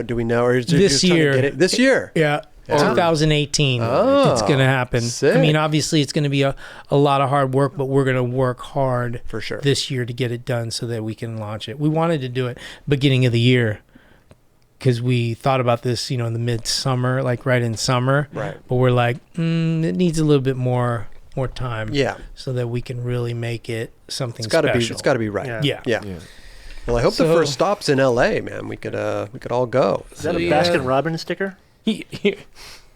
It's amazing. I know. I looked 31 at these flavors. things, 31, yeah. and I'm just like, what is going on? 31 flavors. Like, what is happening here? Like, you know what I mean? Right. Right. And I ended up getting these tattooed on me, these skaters Okay. right here. So I got these tattooed on me, on my leg, because I never seen him do another skater Really? character. I've looked in all of his books, Right. and I haven't found one. So it's pretty interesting. And I Wow. think this is going to be something that I think that Keith Haring, you know, whatever, you know, association, Mhm. whoever handles his Yeah. stuff would be able to kind of like, you know, what do you call it? Notarize it or authenticate it, Yeah. you know, It's as his, his, yeah. you Right. know, so it's going to be interesting. It's kind of like brought out of the vault. Yeah. You guys are looking at it. Oh no! Wow. You know, I mean, for me, it's like insane. I can't even believe. Is this now zip tie that holding these the are whole board things that together? happen. No, that was holding it to the fence that I put it up when I hung it at this art show. All right. And I haven't taken it up because I thought it was so funny. Okay. I hung it on a fence at an art show. I mean, yeah, that thing's worth a lot of money, dude. You think? Yeah. You think? Yeah. I would, yeah, and I wasn't thinking. You're thinking, I wasn't thinking. Well, But I brought a few more things to show you what guys. you don't know, Christian has already put that on eBay. It already has a couple bids. All right. Well, It's probably a lot of money already. Yeah, seriously. so here, I'll just go through these. Yeah. I What do brought a bunch is of it? What do we things. got here? This was from Paris. It's funny how my pops, you know, wrote down the date and what it was from. Well, Oh, you know wow. what it's like? You It's know. like when you know in those old photographs and they write on the back of the photograph what it is. Yeah. You know, and the Yeah, date and yeah. who's in it almost. Yeah. Like that's It's incredible that Yeah. he kept almost like a journal Sick. of all my product and everything that I've done. And Wow. you know, I never really gave them away, so this is kind of like the grip tape jobs and just stickers. I love was a this rip big grip deal. all over it. Look at Hosoi rip grip even. Sick. Signature rip grip. Andrew Cannon, bring that That's back. when you know you made it. Right. Hey, how long were you riding boards back then? For a while, you notice how long we rode them. We rode them because they, you know, once you get comfortable on a board, it fits like a glove. You don't want to ride a new one and get it broken in again, Yeah. you know. So I would ride them, and then I'd even duct tape them. If you notice on the board behind you, there's like duct tape on it. Oh yeah, You know, yeah. to hold it together. Same And nose guard. it's like I couldn't have gotten a new board. You know what I mean? Like, I wasn't sponsored. Yeah, right. I had my own company. You know what I mean? Like, you think, but because of the graphics, Yeah. my dad hand painted that board. Oh, wow. There's just a lot of things going on that you want to keep them alive. Did Yeah. that painting go Yeah. on to be a graphic for Hosoi skates too? Yeah, that ended up becoming that board on Santa Cruz. Yep, Yeah. right there. Hmm. Yep, that's the one it Wow. became, you know. And it's funny, I got the actual like tracing paper that my father did the whole, you know, actual board graphic design. Okay. We have that tracing paper on that board, Wow. and we did a reissue of that board, kind of like a picture of the bottom and a picture of the top as a reissue. And then we did one of that board and the dragon board as well. Okay. So you can actually get the board, and it's a picture of, you'll see the rails, but it's not on there, you know what I mean? Yeah. It's just a picture. Just a Yeah. picture, right? But it was pretty rad to come up with that idea to do, you know, a picture of a used board that I had. Yeah. Sick. So you could actually just have it Yeah. to get home. That's sick. I love And it. then I got this. What do will we be got insane here? This right is here. a broken. This board is the board I got on the cover of Thrasher when I did my interview, and it was where I'm doing an Andrecht at Joe Lopes' ramp. Okay. And if you look at the grip tape, you'll see when I'm doing the Andrecht that Hart is right on the cover. Oh, wow, yeah. And no one saw the bottom of the board. But this is what the bottom of the board looked like.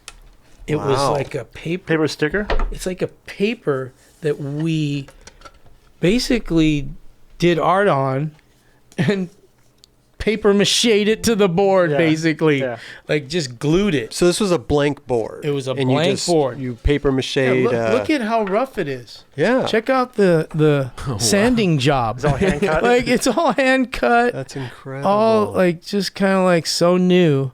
And I love the grip job. It was part of my kit, I guess you could say. Like I would always do that. And it's just part of being creative. You know what I mean? You just wanted to be an artist. Well, plus too, you're writing from these the boards. bottom to the top. I mean, look at we're seriously. just doing and the shape of the board, like everything we did. Was this one of the Skull Skates ones?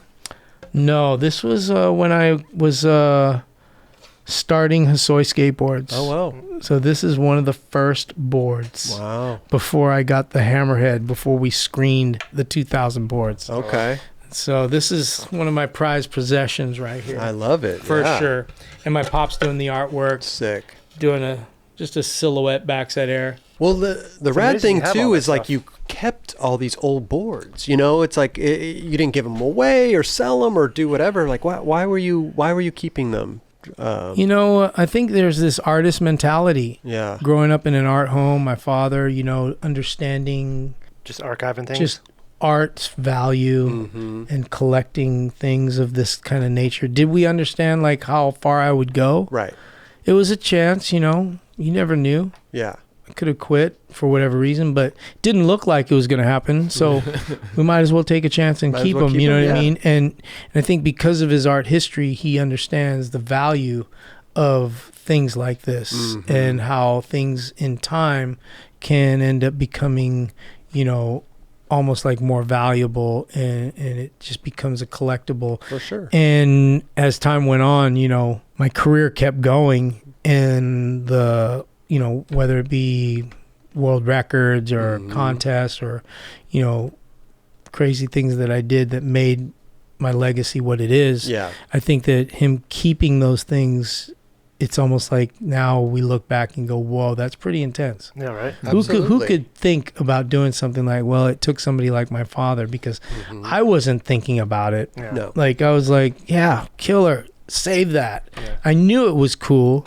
I knew there was something to it. Yeah. And deep down inside, I was like, yeah, I'm not going to give this away. This is like special. So it's more sentimental versus I'm going to keep it. So it's going to be this expensive thing. Right. It's more sentimental to me to have these things. Well, it's like the cover of Thrasher, winning contests with the boards and stuff like that, I mean, right? These things are reminders and keepsakes that, you know, when I look at it, I remember writing it. And I remember what it was like to be there. You know, it's like looking at a picture. For sure. You know, every board that I have, I look at it and I go, I remember having that board. I remember doing the airs on that. I remember where I was.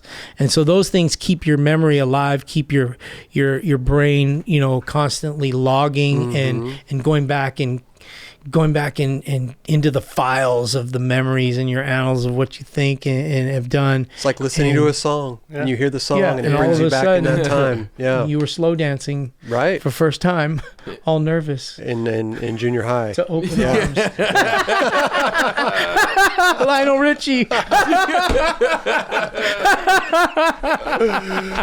How many boards do you think you have saved? Old boards? Do you have the board that you learned the Christer on? It happened so quick, but I think I might have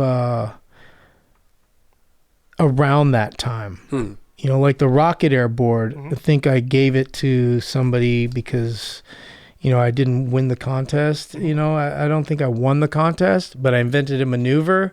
And so I put a new board together and a friend needed a board and I'm like, oh, you can have that board. Right. And he still has that board and it's pretty insane. That's right. You know what I mean? Like, I want to buy that board back from him. You know, so crazy. But those are those things that you look back and you're like, okay, I wasn't so attached, but I was there to give back as well. Right. If there was a time where I would like, you know, it would be to give back to my friends. How long did it take you to learn the rocket air and the Christ air? Like a few tries. Really? Like literally at Texas, I think it was Houston, at the Kahuna ramp. We were in the hotel, like Lance, I think Lucero, Blender, Cab. We're all in a hotel and we're all trying tricks, sitting down on the bed, on the floor. Style, like, full on. Yeah.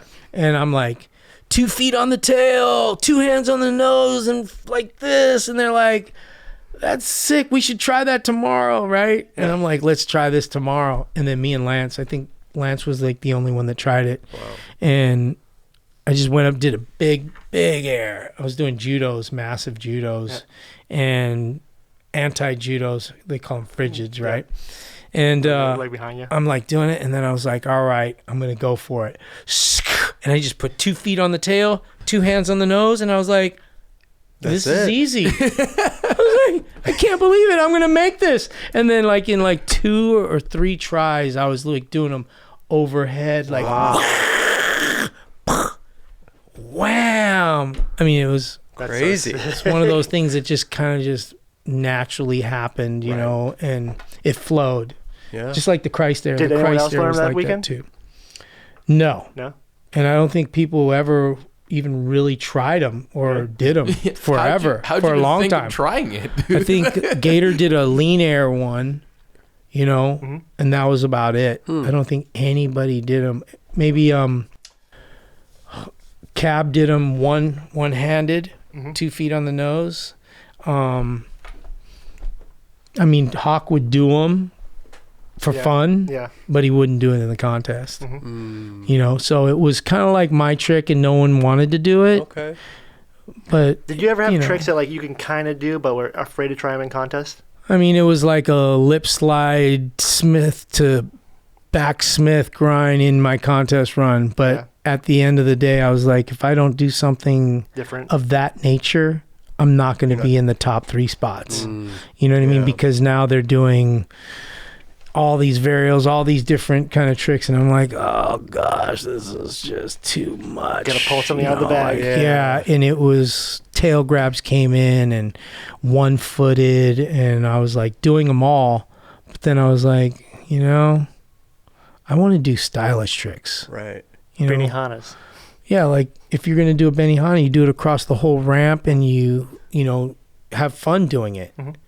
You know, just to get it done was like not my thing. Yeah. You know, and I guess that's my thing. You know, and I like that I just kept to my thing. You know, right? It's part of, I think, what makes you you.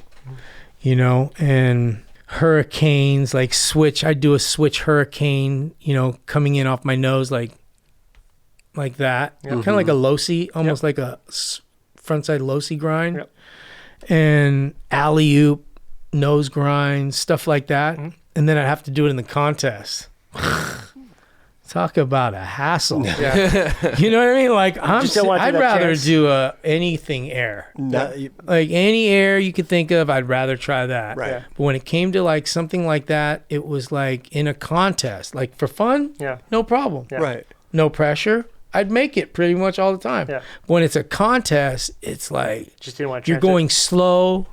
You got to get technical. It's not very explosive. Right. It's super like tippy toe. And I was just like, man, that took so much effort and time. And then now I got to do a rock and roll to get up to do an invert, set up trick, to do a frontside grind across the ramp, to do a big air again, to get going, to finish my run. Like, time. Right. Yeah. Like, hold on. Like, why'd I stop for that alley-oop nose grind? Like, it really ruined things. Like, I could have done 5 airs, you know what I mean, across the whole ramp. For sure. They probably score me higher for doing the alley-oop nose grind. Right. It kind of sucks, though, you know what I mean?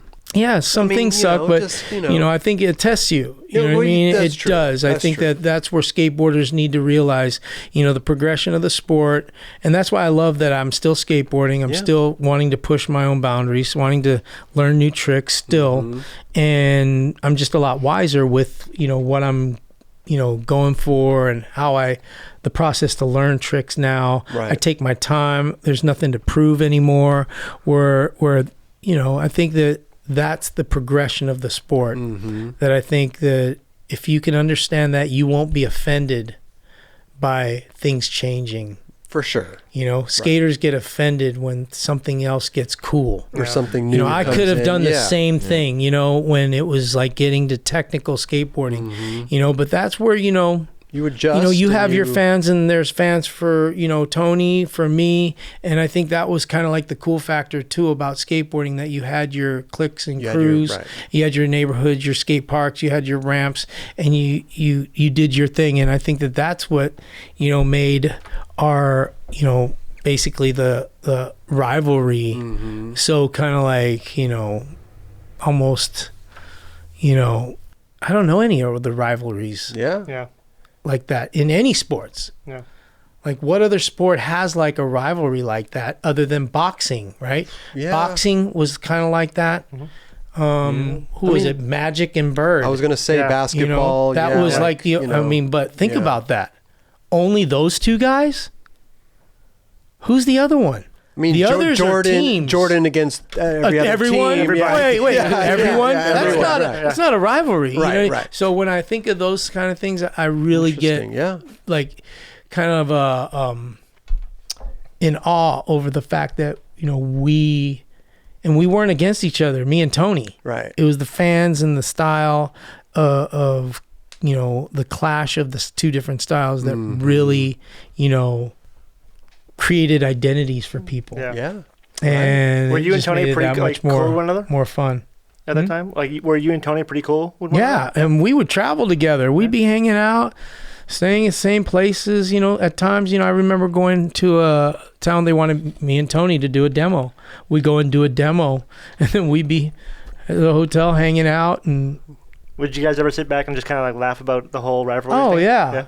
I mean, you know, you got your fans going crazy. And we're like, whatever. Right. You know, his fans are booing me. My fans it's almost are like wrestling. him. You know what I mean? Like, it's like crazy. Like, we're cracking up. Like, and there's times where we're like, man, this kind of sucks for the other guy. You know what I mean? But at the same time, you're like, it doesn't bother us. You know, we're focused on what we have to do.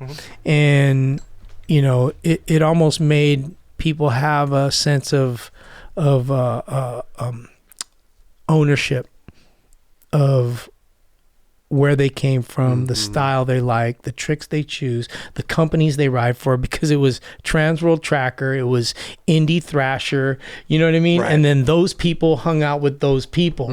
And it's funny how that became something that was kind of like rivalry-ish too. If there's any other rivalry, it'd probably be a magazine or a truck company. You know what I mean? But, you know, that's not people, but it's a group. And I think that made, you know, us be attractive to whoever we're, you know, we're stoked on. And so what an amazing, you know, influential culture skateboarding's been, you know, when it came to fashion, music, athletic, arts.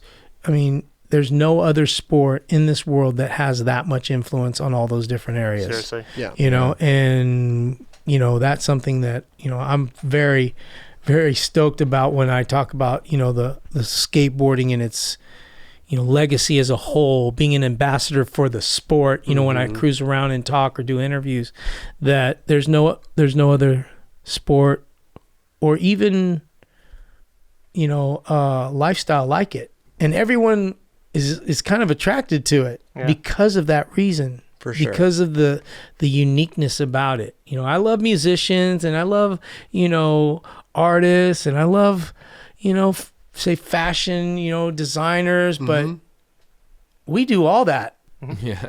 Right? But do you skate? You know what I mean? They can skate for fun, but, you know, there's this element of like, okay, now that they can enjoy what we enjoy because now they're actually doing it without having to be a amateur or a pro. Skateboarding's become a pastime. Now guys are doing it with their kids. And it's become something that they've never even skated before, and they're skating and they're getting good. And then they get to enjoy the feeling of skateboarding. For sure. You know, which now it's coming full circle. It's gotten that big. and with it going into like the Olympics and all this crazy stuff that is going to change, you know, the entry of people being interested in skateboarding. It's going to be like, oh, you got a chance to be a, you know, Olympic champion. And then they have this dream. Yeah. But after they start dreaming, they're going to read a magazine. They're going to see their video part of Kelly Hart, and they're going to go, I want to do switch manuals. Right. You know what I mean? Yeah. I'm not into this Olympic stuff. Yeah. You know, I'm like got a gold medal, but you know what? I like the lifestyle. They're going to learn the lifestyle of skateboarding, and they could still become gold medal because they understand the lifestyle. They know why they're doing it versus that's the only reason why they do it. Yeah. Right. And I always tell people who are like kind of offended that the Olympics is happening, it's going to kill the sport or it's going to make it, you know, suck or whatever. And I'm like, nothing's changed why or how I skate or with who I skate. And this is not going to do anything either to who I am and what I do or what you know, how I express myself. It's just going to complement it. And if anything, we're going to educate them anyway. If it's something that's not right, we're going to go like this, hey, here's what's right. And then they're going to come in and they're going to get stoked on skating. And then they're going to go, and this is the cool way. You know?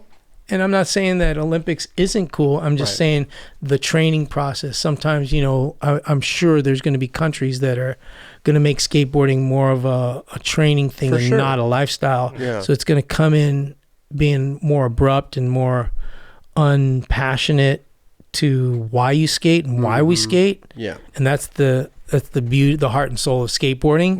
For us, the enjoyment of it. It's it's the fun and the camaraderie. It's the brotherhood and all that.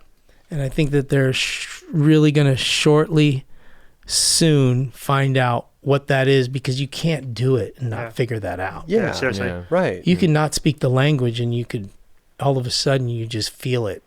We could sit here for 10 hours. Yeah, I enjoy you know, company with people talking about the things that I've been passionate about forever, but to see something like the 9 Club as a, you know, awesome, you know, place where people can, you know, reflect, deflect, you know, and share and kind of revive a lot of the things that, you know, makes them tick, you know, and stir up, you know, not only their own self or the stories that, you know, are being relived, but also the people that are watching. And, you know, to me, that's the win-win here. You know, I get stoked and then the viewers get stoked. And for me, you know, that's like something that, you know, needs to happen. For sure. You know, and when I saw this show, I was like, oh, that's kind of, you know, it's not hip, it's hot. Yeah. You know what I mean? Because, you know what I mean? It really is. You're hitting a nerve. Right. You know, we are pretty cool. Yeah. You know what I mean? I mean, look around. I'm like, okay, we're pretty cool, but it's the topics and the people and the things that are being shared and spoken are what's going to make it rich and have consistency that's going to like really make a difference. And I think that, you know, I can't wait to go back and look at all the interviews to see, you know, more details, because I look at all the Instagram ones and I crack up on some and I'm like, oh, I could only imagine the full interview of that one.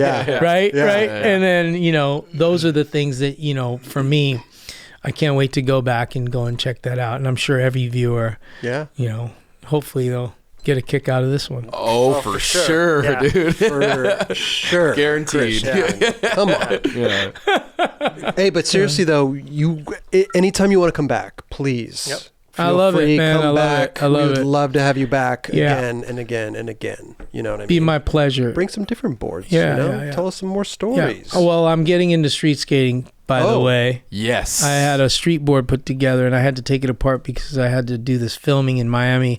I did this shoot for Miami. It's like used to be Miami Inc. with Ami James and Tommy Montoya. Okay. And we did a father-son kind of like show. So we just got back from Miami and I got this tattoo right here. Oh, look at that. So what is that? Michael the Archangel. Okay. Stomping on Satan's head. Oh, wow. Okay. Yeah, See you got that, a bunch of right? yeah. My father got a portrait of me, the book cover right here. Oh, sick. And so I went out there and I left my vert board somewhere. So I took my street board, and then they had this massive vert ramp. And I'm like, oh, man. But I brought a deck just in case. Okay. And so some friends swap it out. brought trucks and wheels, and then I swapped it out. And then the guy was there with the ramp, and I was like, you want this board? And it was my street board. It was a sick one, too. Gold foil, Hosoi board, street. What size is like a street board for you? 8 1/4. 8 1/4. But I think I'm gonna go 8. There you go. Nice. I think so. I'm 7'5" man myself. But Yeah. well, maybe when you hook up your board, I'll go get a street session. Yeah, I mean, my dream is to like Amazing. learn a tray flip and and to get it down. It takes me like 50 tries, and then I land a sketchy one. Well, listen, It's not even that good. That's Like it's like rad, I'm bro. like flipping the board and like landing it all on the ground at the same time. Like, you know what I mean? Like the ugliest thing you ever think. And then I want to do kick flip catch. Oh yeah. You know what I mean? Right.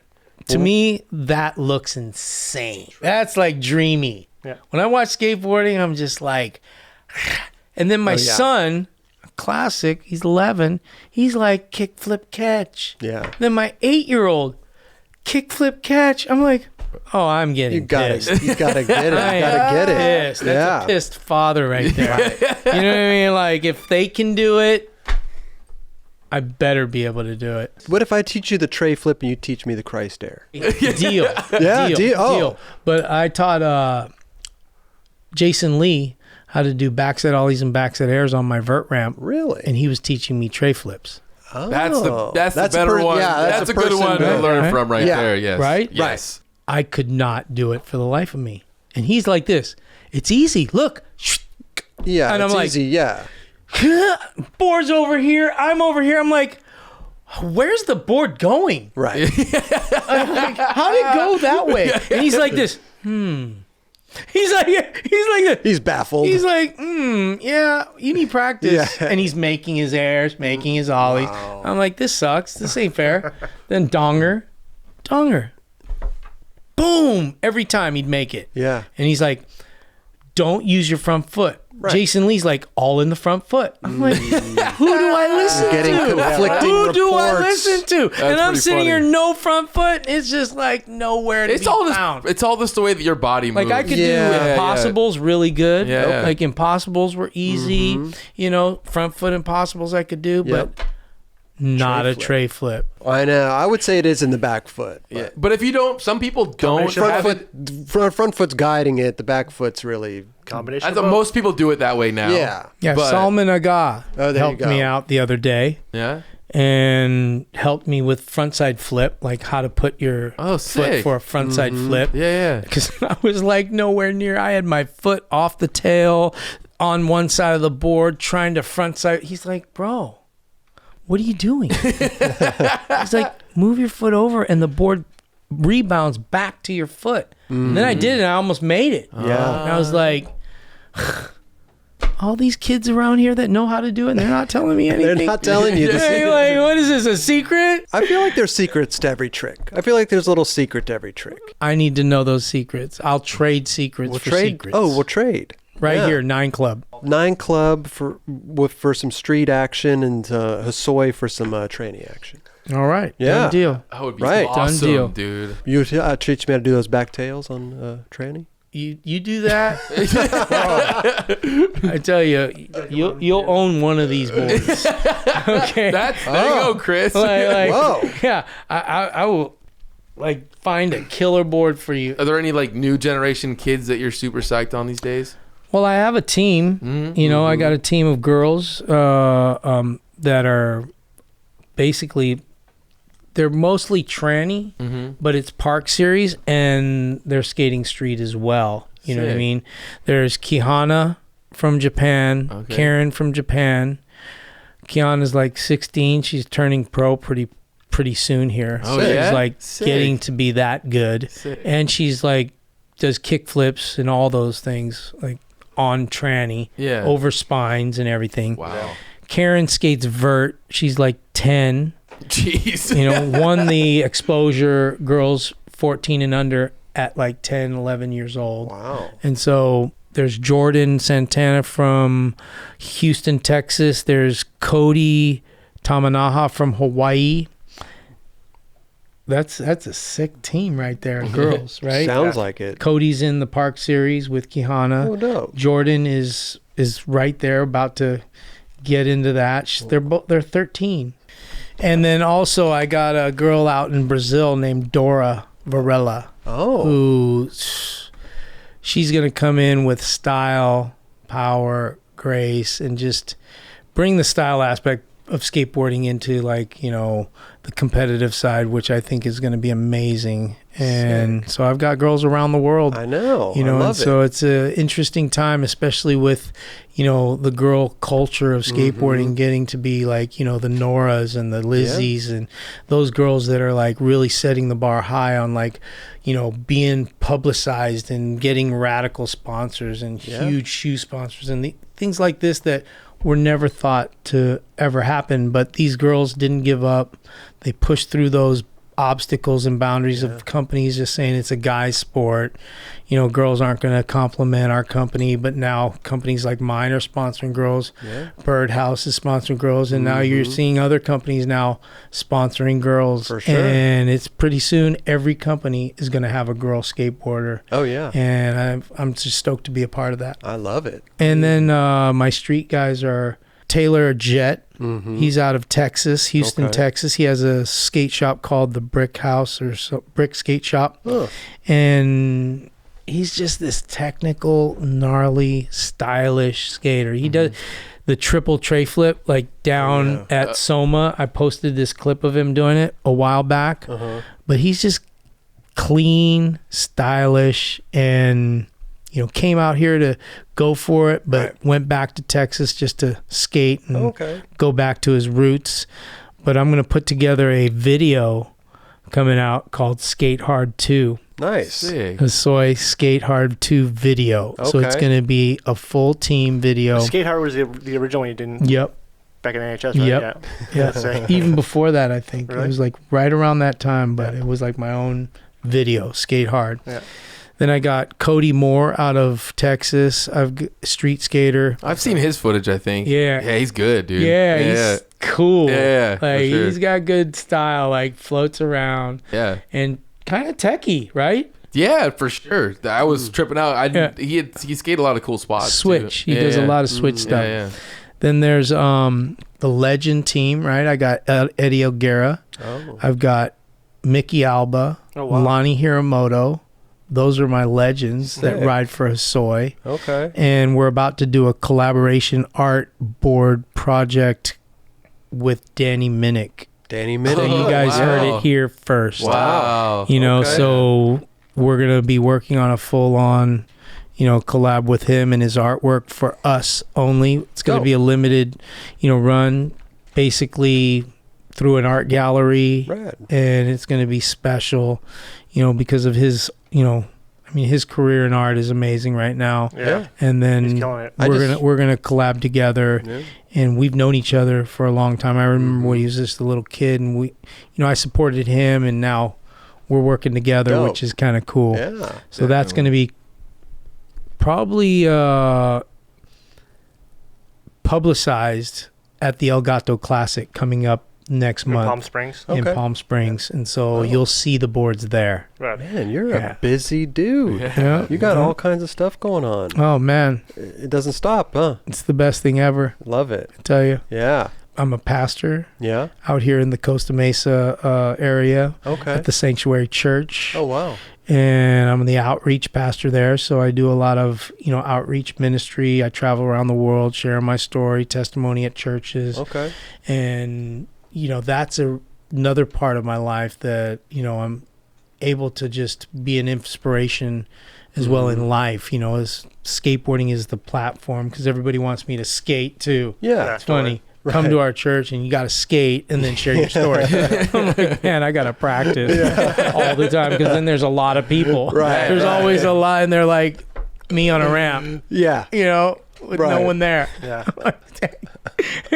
Talk about pressure. Yeah, for sure. But I get to, have these opportunities just like being here on the 9 Club. And so it's amazing. Thank you guys. Thank you. Dude, thank you for allowing me to share my life and story with you you guys. Kidding me? This has been an honor and a privilege, man. Yeah. Thank you so much. I love it. Yeah. Christain Hosoi. I feel like we just scratched the surface. Yeah. I told him he needs to come back for episode 3, get into 4, like 5. Milk Skateboard Goods sponsoring, like Oh my God. Ethan Fowler and Richard Mulder. I know. Jerron Wilson. Like, it's so funny Crazy. how my career went into this like almost manager role of like finding skaters living in the Orange County area. It's amazing. You got to come back. Yep. I can't wait. Come back. Part 2. Part 2. Skate Hard 2's coming. Yeah. 9 Club 2. 9 Club 2, man. I'm looking forward to it.